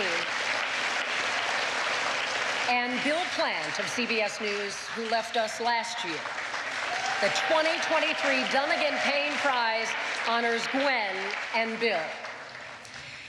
Now, beyond their well-known accomplishments, let me share a couple of memories that tell us a bit about who they were. Gwen and I were colleagues at NBC News back in the 90s. I did not know her well at that time. As I was visiting DC covering my very first presidential race, I casually shared with her that I really didn't get why a campaign made certain behind-the-scenes moves. As Gwen was heading to her car, she stopped, turned around, and offered up her experienced and smart take on what was really going on. Now, that helped me in the moment, but she gave me something much bigger. She showed me that real pros stop, turn around, and help out. Her example made me want to be that kind of colleague. Thank you, Gwen. And Bill, more than 50 years at CBS News, was a master of the shouted question at the White House, one of the president's favorites, I'm sure. Many of us also knew Bill's gift for making presidential trips real-life memories by finding time to experience the flavor of the places we visited. Around the world, he would select a perfect restaurant, the right bottle of wine, and bring together a group of us to hear his stories and share some of our own. A rooftop in Vietnam, hearing about his war coverage was exceptional. What a memory. He encouraged us to savor the journey of this job. Thank you, Bill. Gwen and Bill were gracious and generous. John Dickerson of CBS News shows us how their tremendous careers leave a legacy of excellence. How do you do? My name is Bill Plant, and I'd like to show you some of my work. For 52 years at CBS News, Bill Plant showed us his work, covering the civil rights struggle. Is this the grand climax? The Vietnam War. Bill Plant, CBS News, BNY. And Presidents Reagan, Clinton, Bush, and Obama. Mr. President, do you believe Osama bin Laden's denial that he had anything to do with this? Bill's approach was simple. Ask direct questions and keep your opinion out of it. Did you make a mistake in sending arms to Tehran, sir? No, and I'm not taking any more questions. His baritone encased the best of accountability journalism from his front row seat to history, even when getting to that seat required a climb. That was very impressive. Or when he wasn't in it. Bill Plant? No, Bill's not here. That's shocking. Bill was beloved around the halls of CBS News, collaborative, generous in spirit, and with spirits. On the 50th anniversary of Bloody Sunday, Mr. President, why is there such a disparity in the way blacks and whites see race relations? Bill conducted his final presidential interview, steps from the Edmund Pettus Bridge, a place where he'd witnessed the march to Montgomery a half a century earlier, at a time when a black president seemed impossible. A white newsman, Bill Plant, who covered the marches then and who is with us here today, quipped that the growing number of white people lowered the quality of the singing.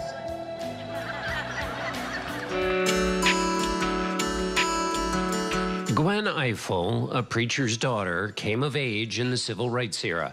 Her journalism career began at a Boston newspaper. I came to work as an intern and found a racial slur directed at me at my workspace. And instead of getting insulted and suing, I just hung in there. And we're lucky she did. Her talent took her to the Baltimore Evening Sun, Washington Post, and New York Times, where she covered the Clinton White House. How do you address those two? From NBC News. Then television came calling.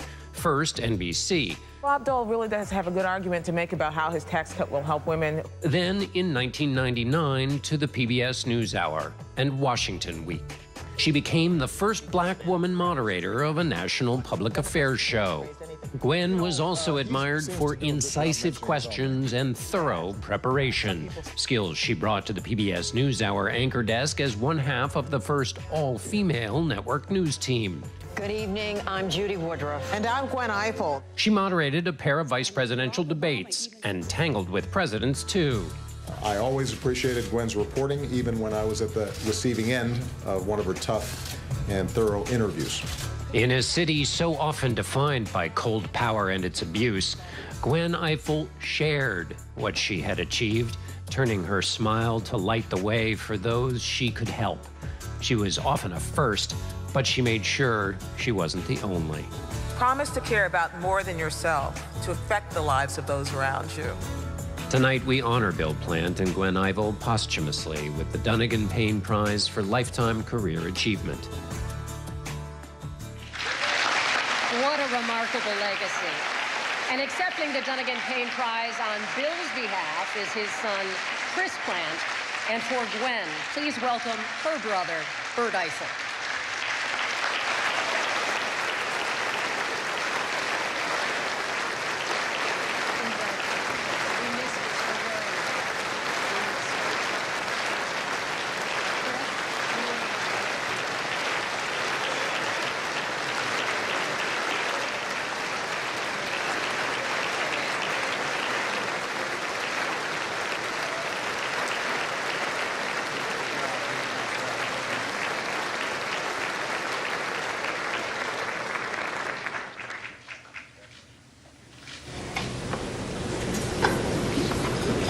How lucky are we to have their example, their record of accomplishment, and everything that they leave us to inspire us going forward.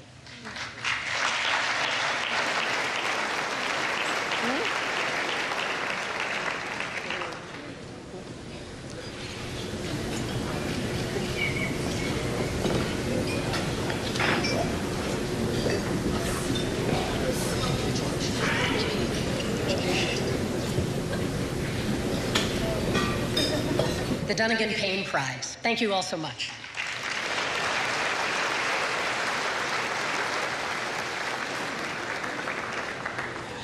Gwen and Bill truly were the best of the best. When I was a teenager, my parents showed me a movie that opened my eyes to the possibilities that I didn't even really know existed. We were living in Hanford, California, which is a smallish town in California's Central Valley, surrounded by dairies and cotton fields and orchards. But this movie, it transported me across the country. It was about a hard-charging TV producer with a clarity of purpose and a really strong feelings about how journalism should be. It took me to Washington, D.C., where news was life, and the stakes were always high. The movie was broadcast news. And the dramatic climax takes place on the night of the White House Correspondents' Dinner, with Holly Hunter as TV producer.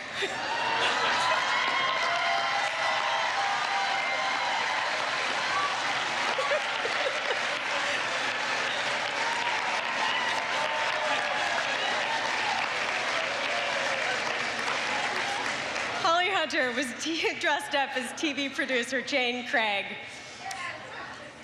And she wears this fancy strapless gown, black with white polka dots and a big bow on the front.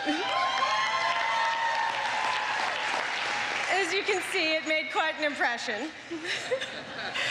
What I saw on the screen seemed so unattainable, so very far away. Many of the journalists here in this room started at small local papers like the Hanford Sentinel, or TV stations in tiny markets or niche industry newsletters. And through hard work and determination and pure luck, we wound up here, with jobs that rule our lives, doing stories about immigration policy one day, unidentified flying objects that are definitely not aliens the next, and then following up on baby formula shortages the day after that.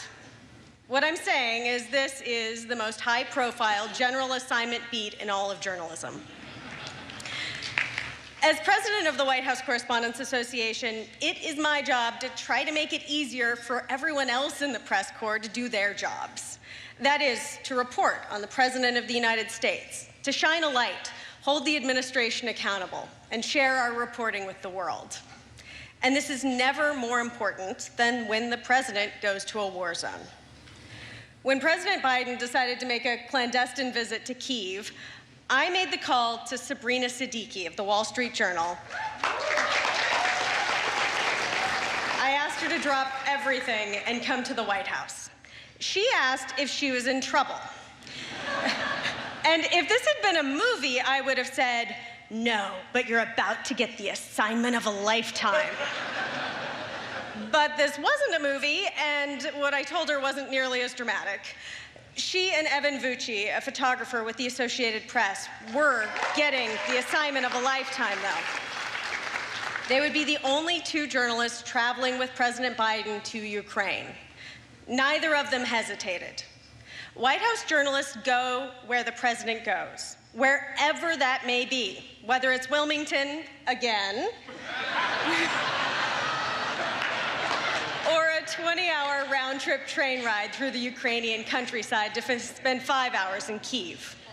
But Sabrina had a question. Remember what I said about jobs ruling our lives? Well, Sabrina was just back from maternity leave and was still nursing. How would she pump? Luckily, I had an answer.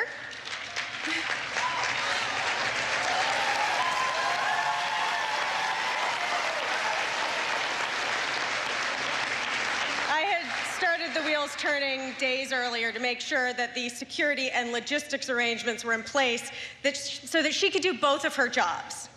Not only did Sabrina write beautifully written pool reports with details that served the entire press corps and the entire country, she was able to bring milk back for baby Sophia.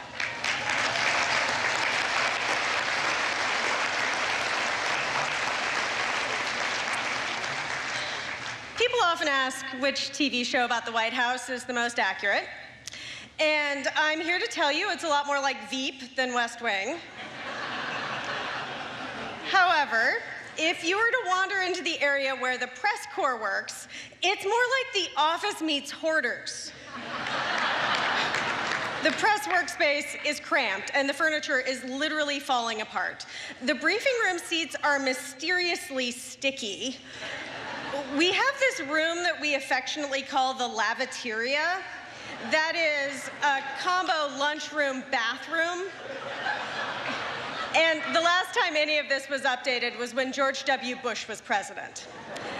But I'm happy to report that thanks to the hard work of the WHCA board and contributions from news organizations in this room, we are about to get a refresh. Yes, you are cheering for furniture.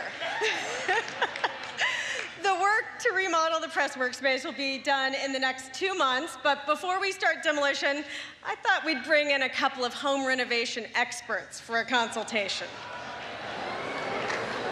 This is Joe and Jill. After years of long commutes to work, they finally decided to take the leap and move into their dream home. Unfortunately, it's a bit of a fixer-upper, to put it nicely. But we've got some big ideas to give the White House press area a big refresh. This is so exciting, a press room refresh. This is fantastic. I cannot wait to hear these ideas. We are really great fans of your work. This place is in really serious disrepair. I mean, it's dirty, it's dingy, it's moldy. We get it. It's a shithole. So what are you thinking? Because it can't be too out there. Originally, we wanted to hire Martha Stewart, but she wanted to build a lake and put 24 swans in it. We are pitching replacing all the furniture in the White House workspace. New cabinets, new flooring, new lighting, everything to give it a new modern, positive vibe. Tasteful, simple, and within your budget. Sounds good. There are a few other ideas we'd like to get your approval on as well. We're only supposed to be doing the press room. We've been doing this a long time, and we think we know how to turn the White House into the White Home, and that's by personalizing it. We've commissioned Doug Mills from the New York Times to shoot some tasteful nudes of past presidents that we can display along the walls throughout the space. I don't think this is gonna fly. Okay. Let's move on to the next idea because you are gonna love it. We take the entire West Wing down to the studs, get rid of all those ugly offices, and create one massive, sleek, modern room. Then we bulldoze the Rose Garden, lose the West Colonnade, and transform the Oval Office into a Dave & Buster's. How fun would that be? Fun. Oh, interesting. Your host has ended the meeting. Nailed it. Hey, Martha. I knew you'd come crawling back. They always do. Drew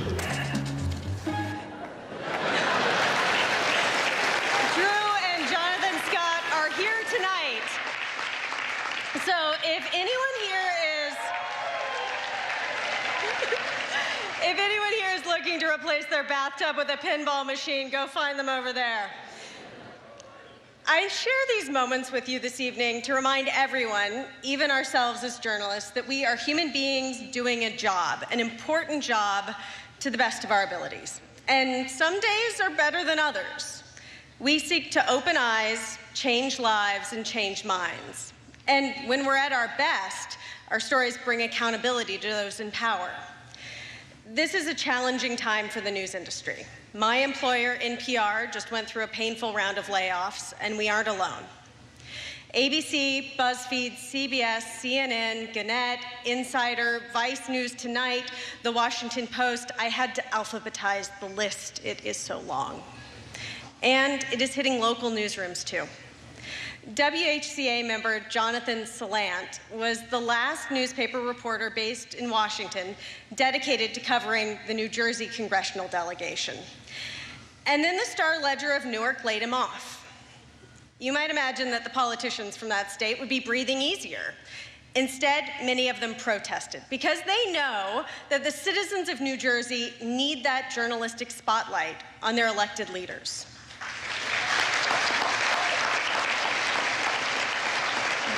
But I'm here to report some good news.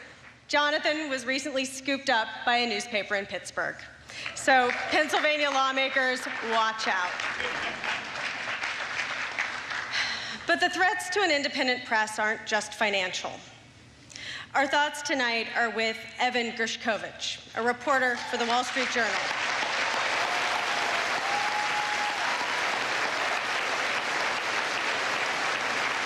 He's in prison.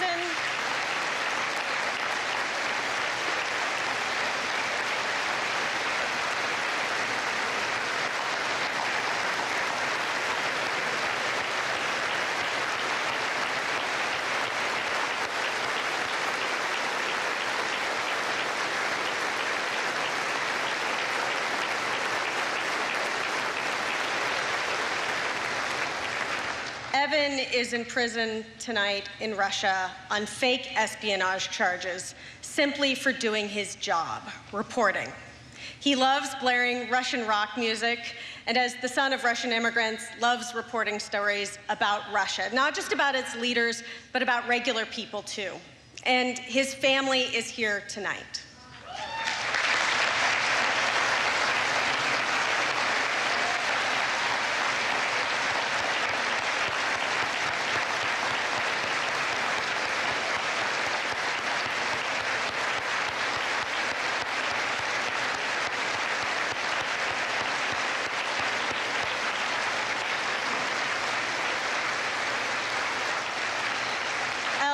Mikhail, Danielle, and Anthony, we stand with you and we stand with Evan. Deborah Tice is here as well, seated with the Washington Post. Right over there, Deborah.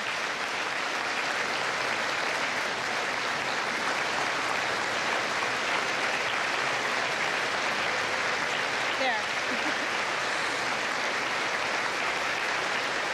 Her son, Austin Tice, a freelance journalist, was taken captive in Syria almost 11 years ago. Mrs. Tice, you were here at last year's dinner pressing Austin's case. And unfortunately, he is still in Syria a year later. Let's bring him home.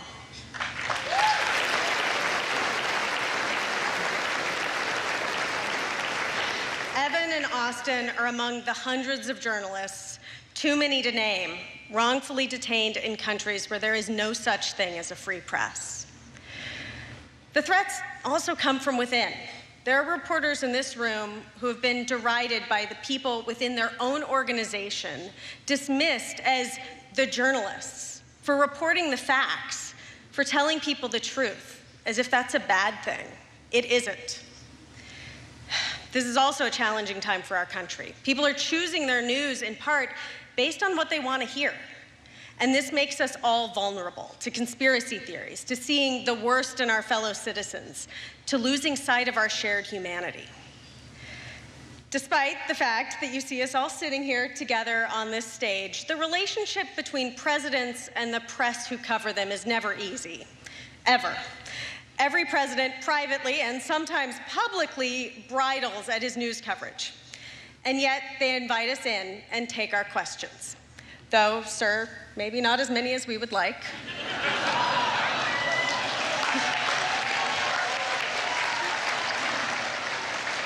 Because we represent the American people and the constitutionally enshrined principle of a free and independent press. So as difficult as the relationship between us may be, the alternative, where there is no relationship, no free press, and no scrutiny, should be unthinkable for us all. There is a tradition at this dinner to acknowledge the journalists in the room, the ones who are doing the work that this night is all about. These are difficult times in our industry. There is a lot of uncertainty and fear for what the future holds, but we are still here, so let's stand proud. If you're a journalist who covers the White House, please stand up.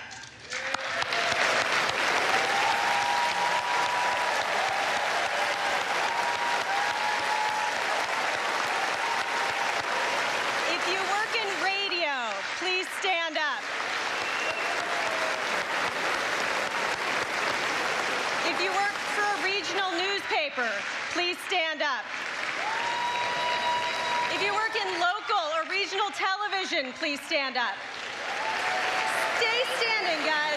If you work for a major national newspaper or wire service, please stand. TV correspondents, anchors, producers, crew, stand up.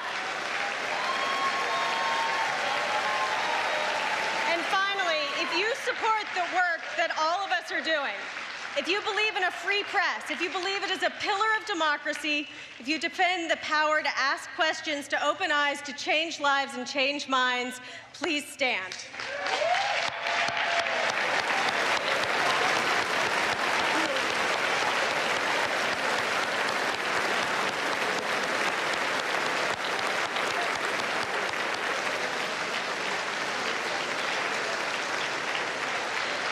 And now, raise a glass as we proudly continue our tradition of raising a glass and toast to the First Amendment and to the President of the United States. Here we go. Ladies and gentlemen, President Joe Biden.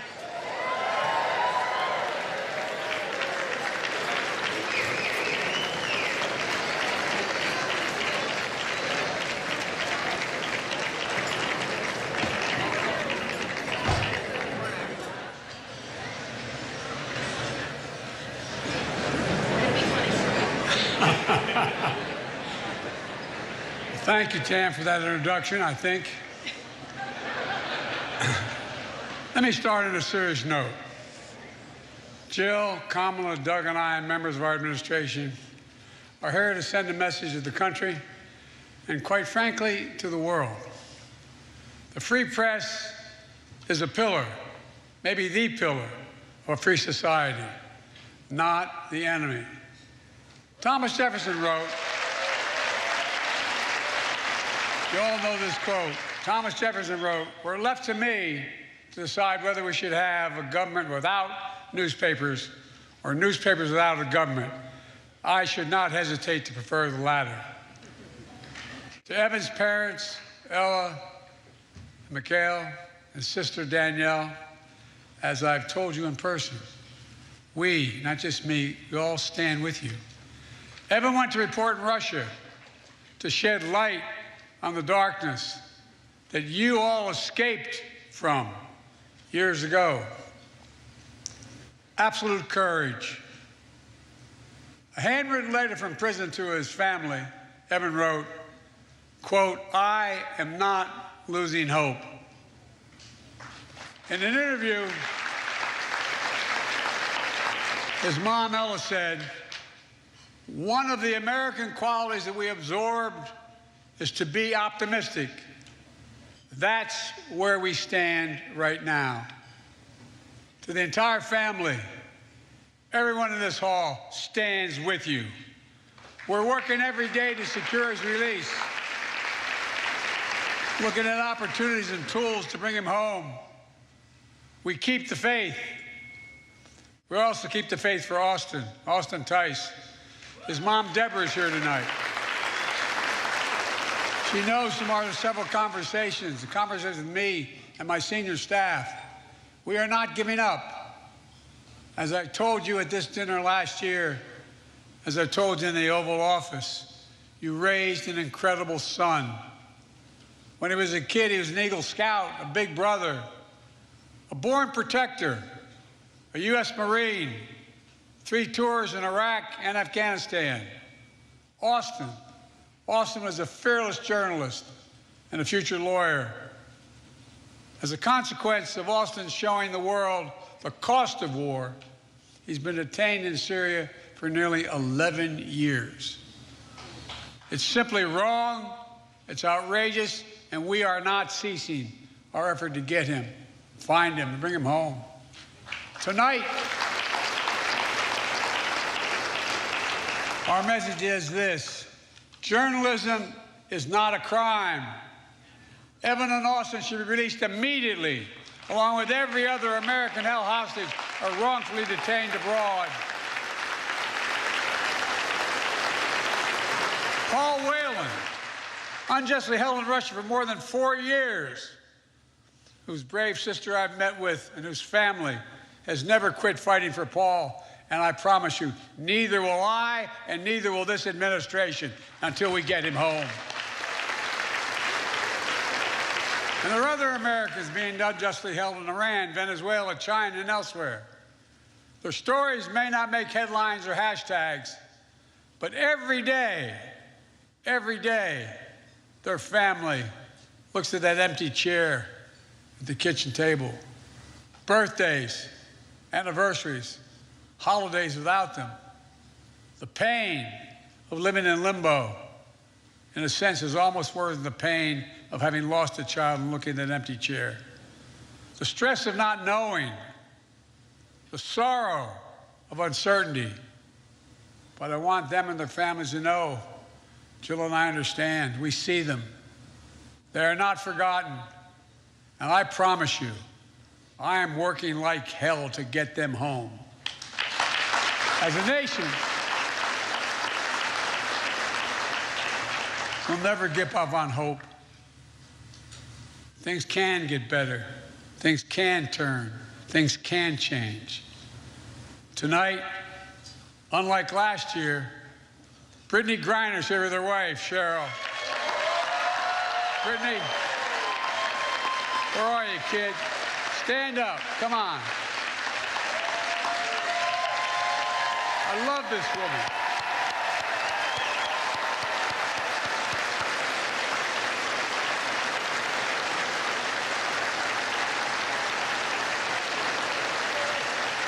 Love you, Brittany. This time last year, we were praying for you, Brittany, hoping you knew how hard all of us were fighting for your release. It's great to have you home. And boys, I can hardly wait to see you back on the court, kid. Remember your promise, I'll get to bring my granddaughter, my all-state girl, to see you, right? Because of our unrelenting efforts, we've been able to bring home dozens of hostages and wrongful detainees from Afghanistan, Burma, Haiti, Iran, Rwanda, Venezuela, across West Africa, around the world. But we're doing everything we can to prevent these cases from occurring in the first place. For example, the State Department added the threat of detention as a new risk indicator to its travel advisories to go along with the threat of kidnapping, to warn Americans where these threats are highest abroad. I also recently signed an executive order increasing the consequences for criminal groups and terrorists who engage in the appalling practice of treating human beings as bargaining chips, political pawns. Just 2 days ago, my administration announced the first sanctions under this new authority, punishing individuals in security service in Russia and Iran when part of the wrongful detention of Americans. Above all, across government, experts are working day and night to bring our fellow Americans home. much of which, as you well know, we can't talk about, concerned that it will backfire. But my commitment is to bring them home, just as I know your commitment is to continue to be in a free and fearless press. And that's what we honor tonight. This is not hyperbole. You make it possible. You make it possible for ordinary citizens to question authority, and yes, even to laugh at authority without fear or intimidation. That's what makes this nation strong. So tonight, let us show ourselves and the world our strength, not just by the example of our power, but by the power of our example. Folks, I know a lot's changed in the press. I've had a lot of conversations with a lot of you. This is not your father's press from 20 years ago. No, I'm serious, and you all know it better than I do. But still, it is absolutely consequential and essential. After all, I believe in the First Amendment, not just because my good friend Jimmy Madison wrote it.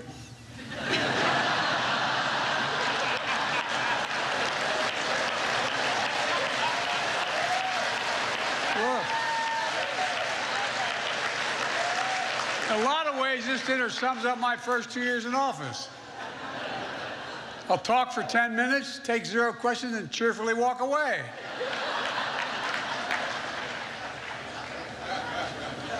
Yeah, I know. I just announced my re-election campaign. Some of you scooped that I'd announced in the video. But really, you really all thought in your heart that I just blurted out, didn't you? We tried. And look, I get that age is a completely reasonable issue. It's on everybody's mind. And everyone, by everyone I mean the New York Times. Headline, Biden's advanced age is a big issue. Trump's, however, is not. Sorry, that was a New York Times pitch spot. I apologize. I love that guy. I should do an interview with him. You might think I don't like Rupert Murdoch. That's simply not true. How could I dislike a guy who makes me look like Harry Styles? Call me old. I call it being seasoned. You say I'm ancient. I say I'm wise. You say I'm over the hill. Don Lemon would say that's a man in his prime.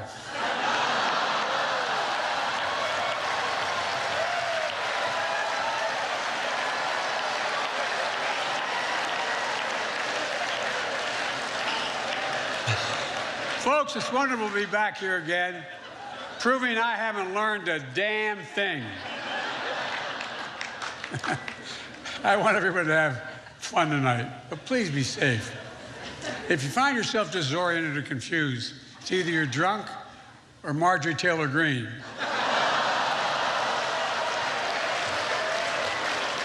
Tam, thank you for hosting us.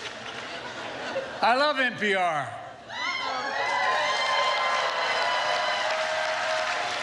Because they whisper into the mic like I do.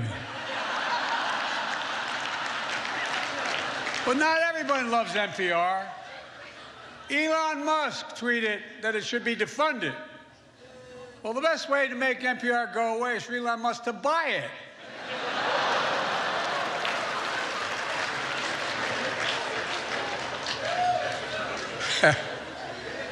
And that's more true than you think, anyway.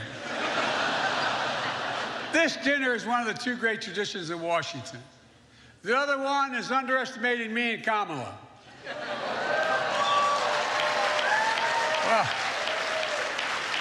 Well, the truth is, we really have a record to be proud of. Vaccinated the nation, transformed the economy, earned historic legislative victories and midterm results, but the job isn't finished. I mean, it is finished for Tucker Carlson. But What are you wooing about like that? Like you think that's not reasonable? Give me a break. Just give me a break. Look, like I often say, don't compare me to the almighty, compare me to the alternative. We added 12 million jobs. That's just counting the lawyers that defended the president. Had Ron DeSantis, I had a lot of Ron DeSantis jokes ready. But Mickey Mouse beat the hell out of me, got there first. Now look, can't be too rough on the guy. After his re-election as governor, he was asked if he had a mandate. He said, hell no, I'm straight. I'm straight. I'll give you time to think that one through.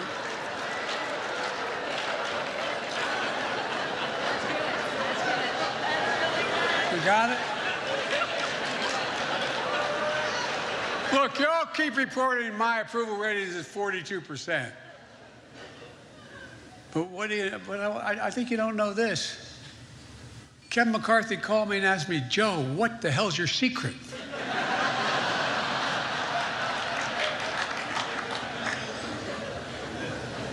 I'm not even kidding about that one. The Speaker's trying to claim a big win this week. But the last time Republicans voted on something that hapless, it took 15 tries. That was good. Look, it's great the cable news networks are here tonight. MSNBC owned by NBC Universal. Fox News owned by Dominion Voting Systems.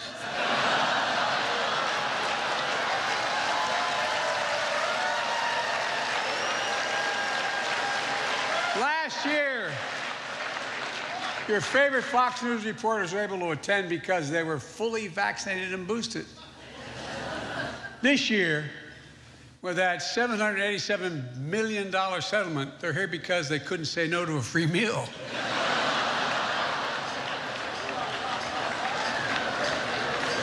And hell, I'd call Fox honest, fair, and truthful, but then I could be sued for defamation.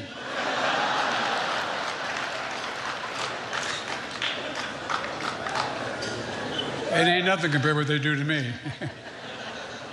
Look, I hope the Fox News team finds this funny. My goal is to make them laugh as hard as CNN did when they read the settlement. But then again, CNN was like, wow, they actually have $787 million?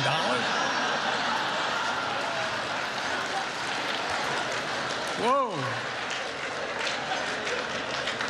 Folks, I go where people are, The Daily Show. Roy's a great guy. He once dubbed me the Jay-Z of Delaware. Don't let that look in your face, you did. Tonight he asked me to keep it short. Even offered me $10 if I'd keep it under 10 minutes. That's a switch, a president being offered hush money.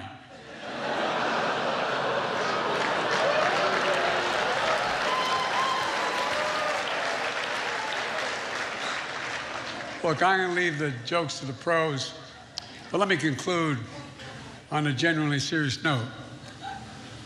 Roy was born in Birmingham, Alabama. He graduated from a great HBCU, Florida A&M. He started in journalism following the footsteps of his father, Roy Wood Sr., who covered the civil rights movement. During Black History Month this year, I hosted the screening of the movie Till. The story of Emmett Till and his mother is a story of a family's promise and loss and a nation's reckoning with hate, violence, and abuse of power. It's a story that was seared into our memory and our conscience, the nation's conscience, when Mrs. Till insisted that an open casket for her murdered and maimed 14-year-old son be the means by which he was transported. She said, "Let the people see what I've seen." The reason the world saw what she saw was because of another hero in this story, the black press. That's a fact. Jet Magazine, the Chicago Defender, and other black radio and newspapers were unflinching and brave in making sure America saw what she saw. And I mean it.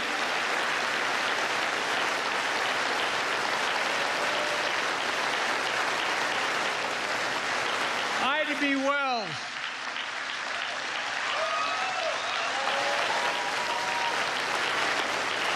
Wells once said, and I quote, "The way to right wrongs is to turn the light of truth upon the wrongs." Turn the light of truth upon the wrongs. That's the sacred view, in my view. That's the sacred charge of a free press, and I mean that.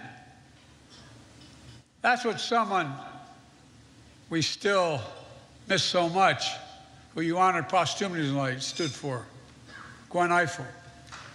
You know, she was among the very best we talked about at the table.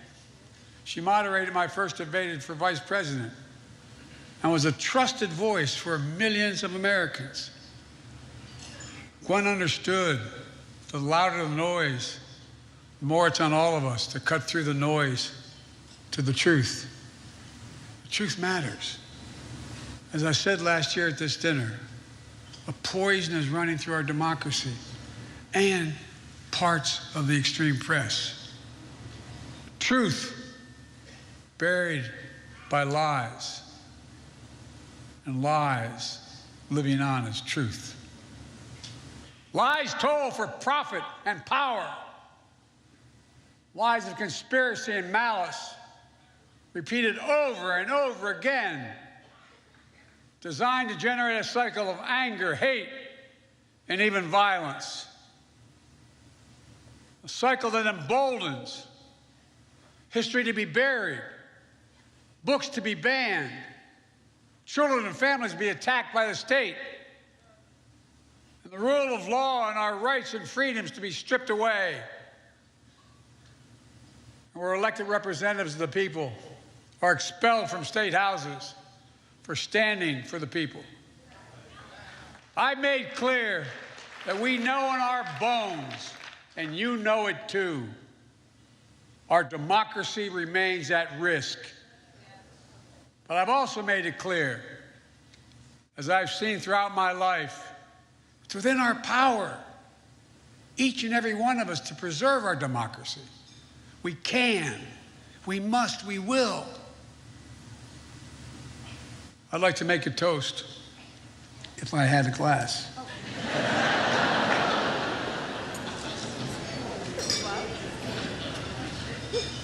My grandfather, Ambrose Finnegan, said, if you ever make a toast without liquor, you got to hold it in your left hand. Y'all think I'm kidding, I'm not. I'm probably the only Irishman ever met who never had a drink in his life. Anyway, I'd like to make a toast, seriously. At this inflection point in history, let us commit that we'll be a nation that will embrace light over darkness, truth over lies, and finally, restore the soul of the nation. Hear, hear.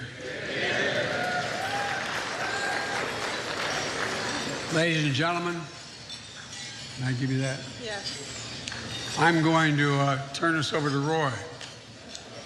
Roy, the podium is yours.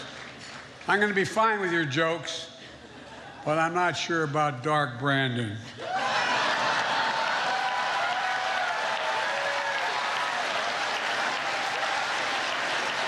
It's all yours, pal.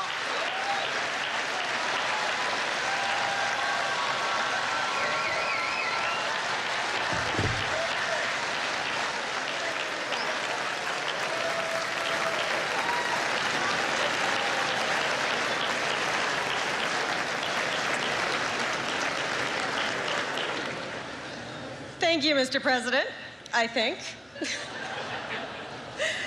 It is now my great pleasure to introduce our headliner for the night, Roy Wood Jr.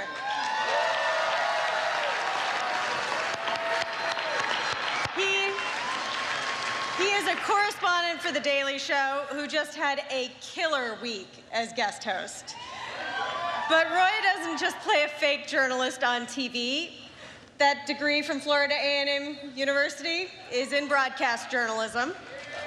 And while pursuing comedy, Roy spent 13 years in morning radio in Birmingham, Alabama, at the same station where his father, a pioneering radio journalist, once worked. Without further ado, let's give it up for Roy Wood Jr.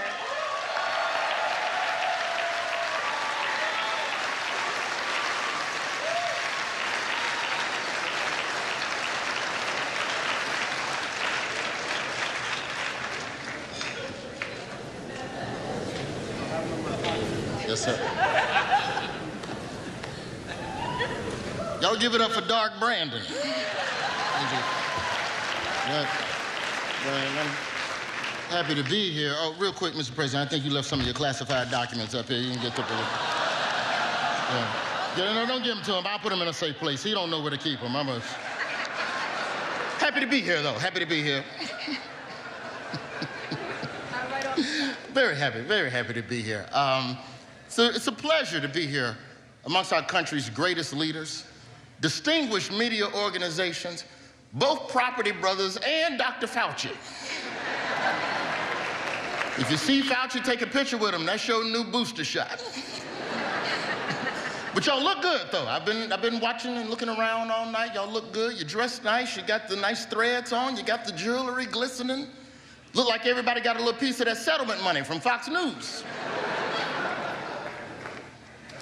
And that's all I have to say about that, because I'm not gonna have Dominion on my ass. I love Dominion. Matter of fact, let me just say right now, my favorite voting machine is Dominion voting machines. When I go to the polls, I make sure it is a Dominion machine that I use. If your election needs the truth, put Dominion in your booth.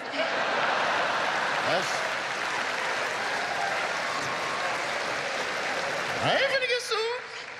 There's 3 people you don't want to see in the courtroom. That's Dominion, Cardi B, or Gwyneth Paltrow. You gonna lose.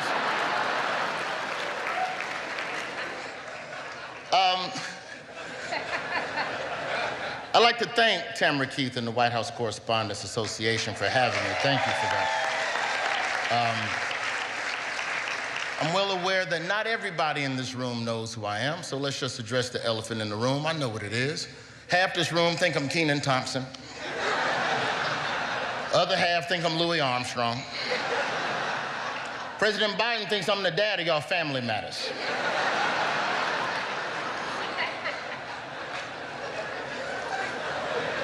Nonetheless, I'm happy to be here at this event amongst government officials who speak to MSNBC, former government officials who now work at MSNBC, and future government officials who currently work at MSNBC. An often overlooked purpose of tonight's dinner, you know, it's serious business. An overlooked purpose of tonight's dinner is to award scholarships to students who have shown great achievements in journalism. That's right. These brave young souls are the future of the industry, and I'd like to stop right now and congratulate tonight's top scholarship recipient, Arizona State senior George Santos.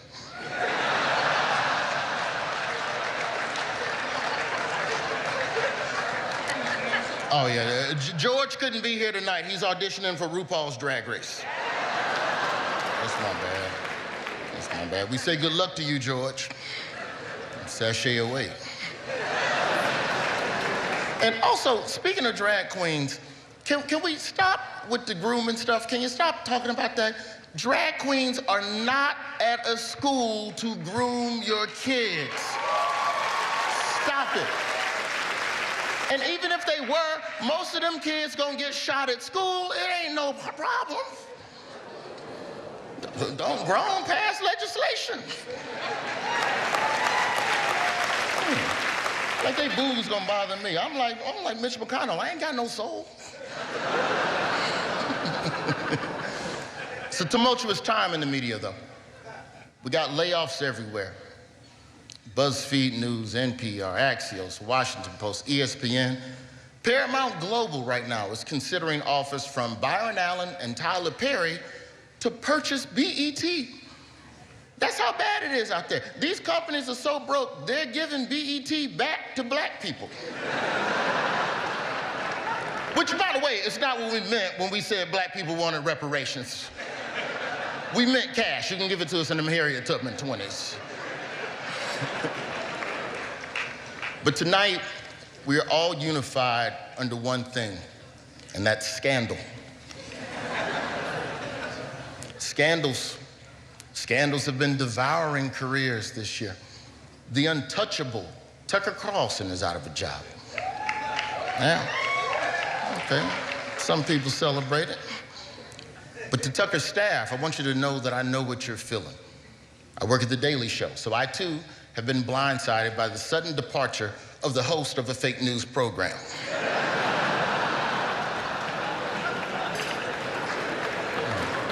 Tucker got caught up. Got caught up like that dude from Vanderpump Rules. Text message stuff. I don't know what Vanderpump Rules is about. I just watched it a couple times. My friends told me it's like BMF, but for white people. Or is that Secession? No, Secession is power for white people. No, Tucker Carlson is power for white people. No, that's white power. You know what, never mind. Don't worry about that one. Don't worry about that. We got to get Tucker back on the air, Mr. President, because right now there's millions of Americans that don't even know why they hate you.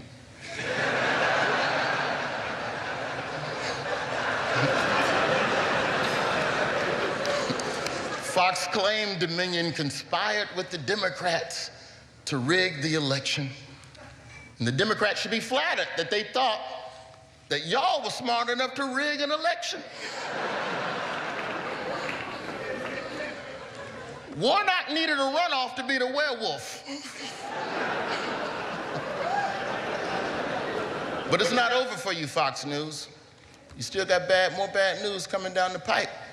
That Smartmatic voting machine lawsuit is coming. That's right, Smartmatic is coming for you, and they want more money than Dominion. Matter of fact, let me just say right now, my favorite voting machine is the Smartmatic voting machine. If your election needs the truth, put Smartmatic in your booth. But I think it's fair that we should give credit where credit is due. Tucker Carlson is the first host to get fired from Fox News for something that's only partially about how he treats women. That's progress. He shattered the asshole ceiling. Speaking of assholes, Don Lemon is out of a job.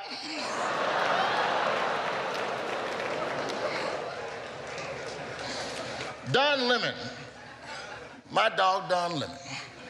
Don Lemon released a statement saying he got fired from CNN. Then CNN released a statement saying that they offered Don a meeting. They had to part ways because Don Lemon can't even accurately report a story about Don Lemon. I still think that Don deserved more, CNN. That ain't how you fire somebody. It's messed up. How funny is it that you work in the news, then watch on the news that you got fired from the news? Don Lemon is now the most obnoxious guy in the history of CNN. That's not fair. Even Jeffrey Toobin looking at Don Lemon like, ooh, he rubbed me the wrong way.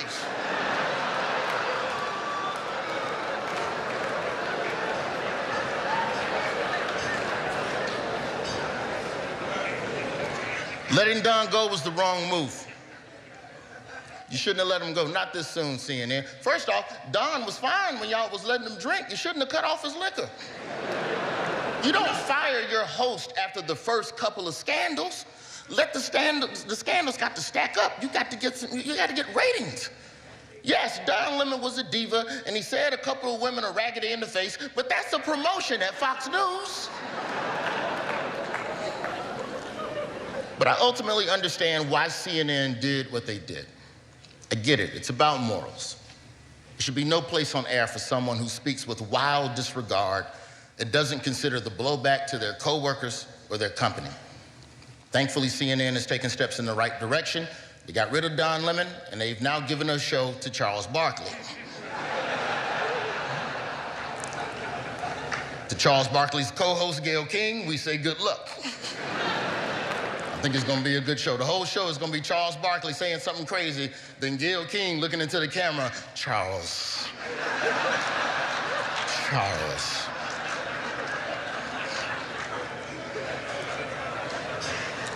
Scandals. That's what connects us.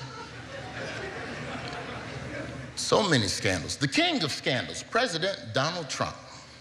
And just for a moment, can we just all acknowledge, can we just all be honest and just say that the Trump arrest didn't hit like we thought it was going to hit? We're so desensitized to scandals now. That Trump arrest, it didn't do what I thought it was going to do. The Trump arrest was like a pot brownie you ate 4 hours ago. And you're like, do I feel justice? This don't feel like justice. Let me try one of them Georgia arraignment brownies. Maybe that'll hit. Okay, that's got some kick to it. Can't follow Trump scandals. There's too many Trump scandals to keep up with. Keeping up with Trump scandals is like watching Star Wars movies. You got to watch the third one to understand the first one. Then you can't miss the second one because it's got Easter eggs for the fifth one. Donald Trump is the only politician whose scandals got spinoffs on Disney+.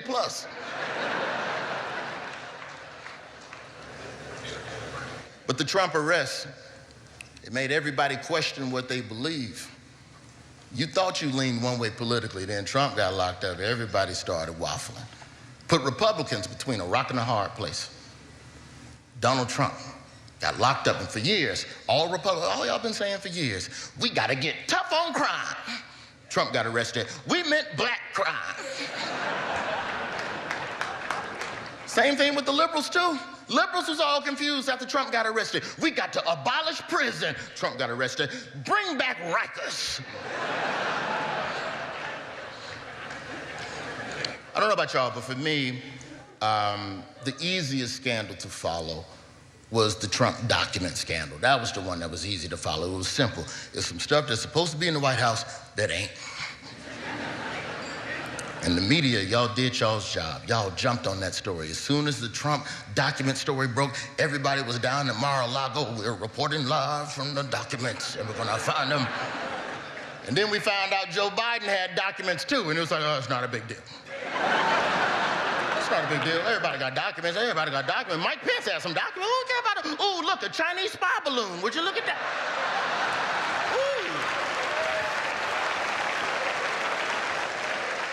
Well done, media. Happy to be here, very happy to be here. If there's one person that could use a scandal, it's Ron DeSantis. That boy is just running around just passing every controversial law he can think of, thinking that's gonna activate voters. That's not how you activate voters in this country, Ron. Everybody know how you do politics. This is America. We don't pass laws. You make a promise to voters, and then you don't do it. That's what the great leaders in this room understand. You know how to make things not happen. The only thing Ron DeSantis has done that I gotta give him credit for, this boy that got people riled up over stuff they can't understand. They don't know what critical race theory is. Got these people, or NFTs. Ask any Republican that's anti-CRT. Ask any Republican trying to explain CRT. They sound like a Democrat trying to explain the charges against Trump. It's bad, it's everywhere. We just gotta stop it, we gotta stop it. We got the files. We got files. We'll be right back. I'm Rachel Maddow. I have files. When Rachel Maddow get them files on you, it's a wrap. I think Republicans, y'all would be surprised, man, if y'all would just be real about what CRT is. You can be surprised. Some black folks might meet you halfway. But you got to tell the truth. You can't lie to black people. Call it what it is. Anti-CRT policies are an attack on black history and an attempt to erase the contributions of black people from the history books. That's what it is. You are trying to erase black people, and a lot of black people wouldn't mind some of that erasure as long as that black person is Clarence Thomas.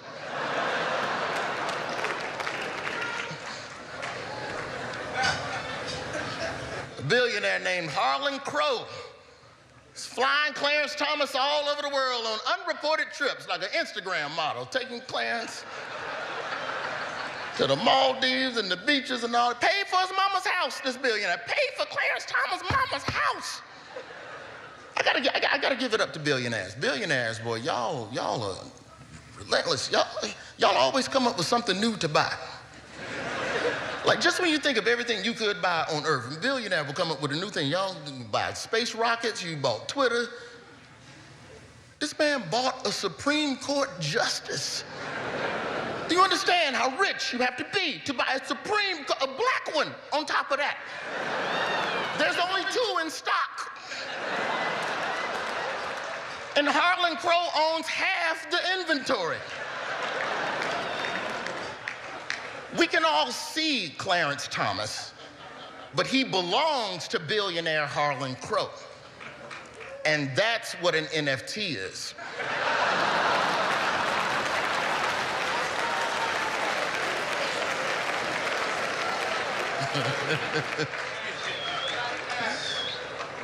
Everybody's got some scandals, though.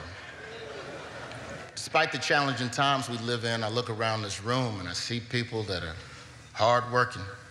Many of you, I don't even think you should be working that hard. We should be inspired by the events in France. They rioted when the retirement age went up 2 years to 64. They rioted because they didn't want to work till 64. Meanwhile, in America, we have an 80-year-old man begging us for 4 more years of work. Begging.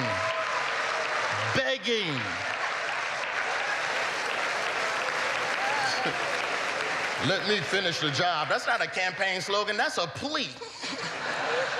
Just let me finish it. I do wish you the best of luck on the campaign trail, Mr. President. You got a lot of things that you're gonna have to navigate, a lot of hurdles. You've had quite a few scandals, you know. We know about the documents, we know about the laptops, but there's been no scandal more damaging than the scandal of, is Joe Biden awake? Look, hey, say what you want about our president, but when he wake up from that nap, work gets done. He might doze off with an infrastructure bill. Student loan forgiveness. Did we free Brittany Griner? Free Brittany Griner.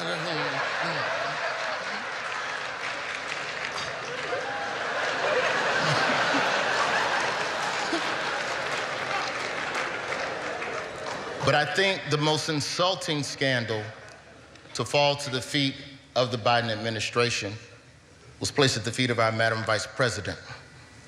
The scandal of, what does Kamala do? Which is a disrespectful question. That's a disrespectful question because nobody ever asked that question of the Vice President until a woman got the job. Nobody asked. I don't know what Mike Pence did. The only thing I know about Mike Pence is that he's really good at playing hide and seek at the Capitol. You gotta be crafty to catch Mike Pence in that Capitol, baby. He'd know all the nooks and crannies.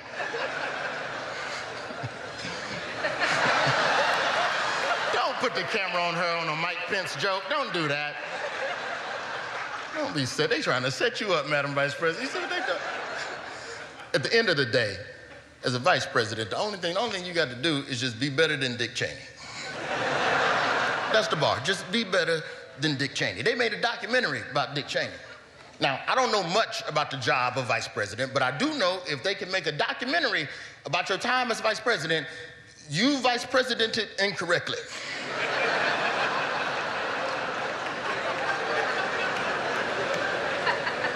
And if a VP's job is really just waiting to step in to save the country in case of emergency, then the job of vice president is a perfect job for a black woman. Shouldn't be, but it is. And whatever you do accomplish, all they're gonna do is just give a man credit for it. Anything you do, the immigration stuff you done knocked out, you done got all this banking and you got the internet down there, you done taken care of all this postpartum stuff, they just gonna give a man credit for what you done. By the way, Mr. President, great job at being the first woman vice president of color. I don't don't even know how you did that part. Wonderful job. Happy to be here. But tonight is all about you all. The journalists, the defenders of free speech, the people who show truth to the world through different mediums, through television, through print, through radio, through whatever China let us see on TikTok.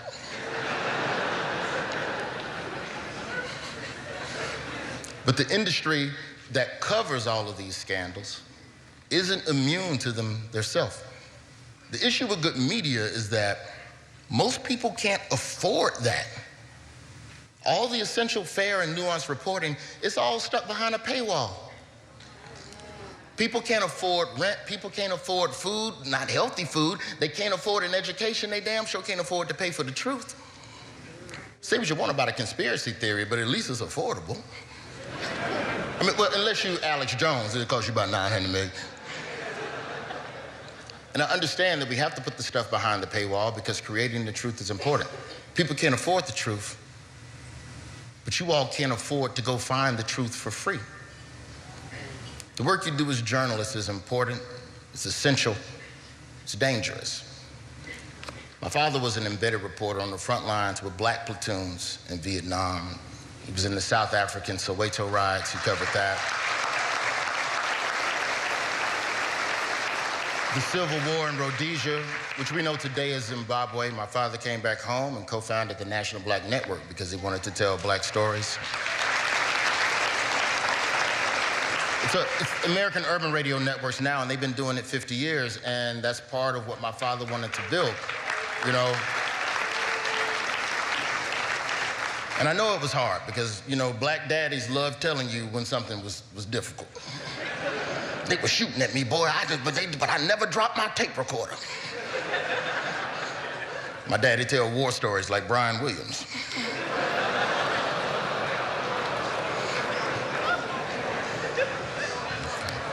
All right, Lester Holt didn't laugh at that one. Okay, so I haven't. Good journalism costs, that's the truth of the matter. Good journalism costs the people, but it also costs the journalists. It could even cost you your freedom. We talked about Evan of the Wall Street Journal sitting in a Russian prison as we speak on espionage charges.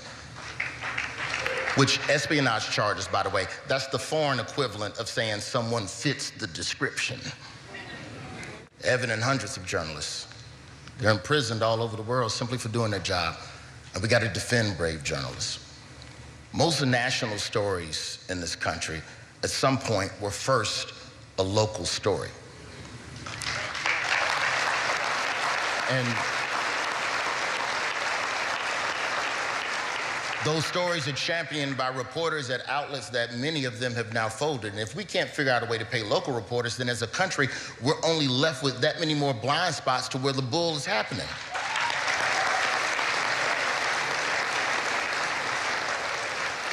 You hear about all these newsrooms getting cuts. That's every article that Tamara has been sending me the last 2 months. It's just the newsroom is getting cut. We're cutting people, we're cutting budgets, but you never hear about the multi-million-dollar executives reducing their salaries within these organizations.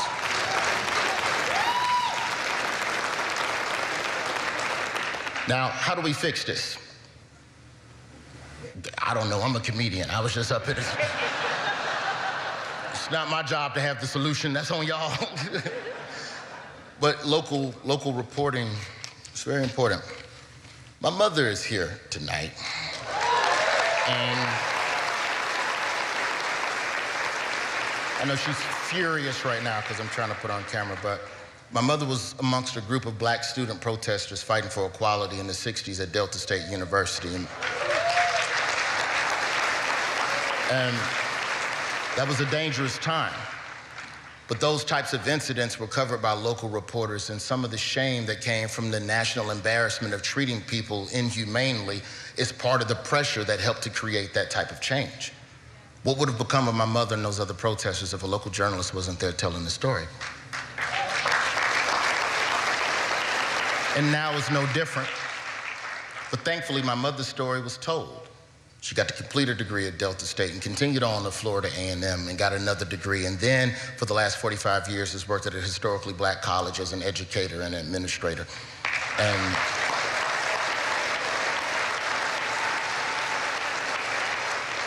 One of those many black colleges that need a little bit more funding. You got a 20 on your joke? Send that down to one of the black colleges. To my mom, I say thank you for everything you've done for me and for helping countless students in Birmingham have the opportunity to see a college degree and to see an opportunity to grow, you know.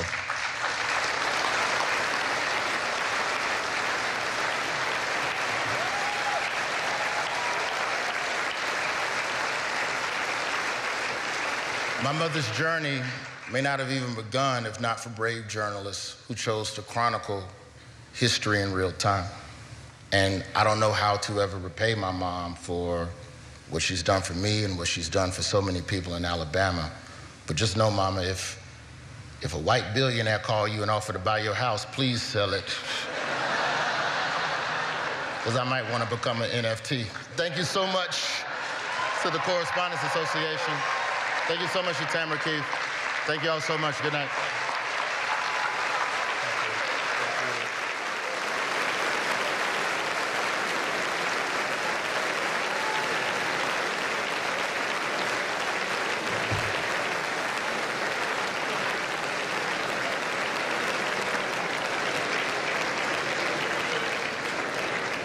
Thank you, Roy. Thank you, Mr. President. Thanks again to our executive producer, Bob Bain, and his excellent team.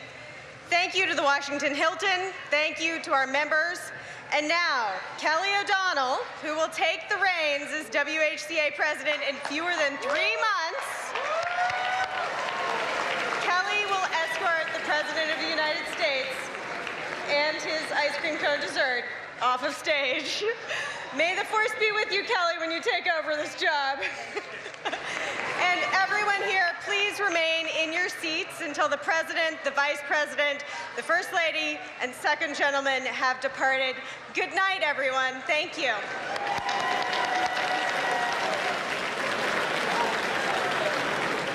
This has been Lakshmi Singh speaking for the White House Correspondents Association.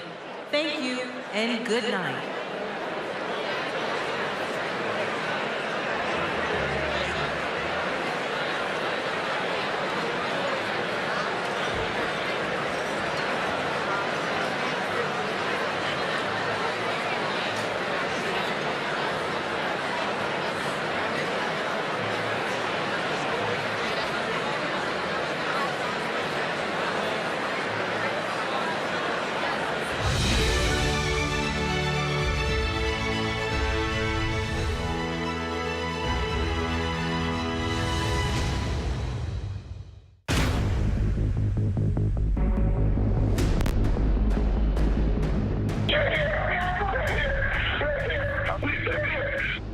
This could be a 2020 someday because there were just so many unanswered questions. Stay on the phone with me. Who shot you? I am the son broken that house. No! Heidi's not responsive. Nick's been injured. You're like, what? What do you hear from neighbors? Were they able to see anything, hear anything? They were like a picture-perfect couple. Who would do this to this young couple? His story of an intruder coming into the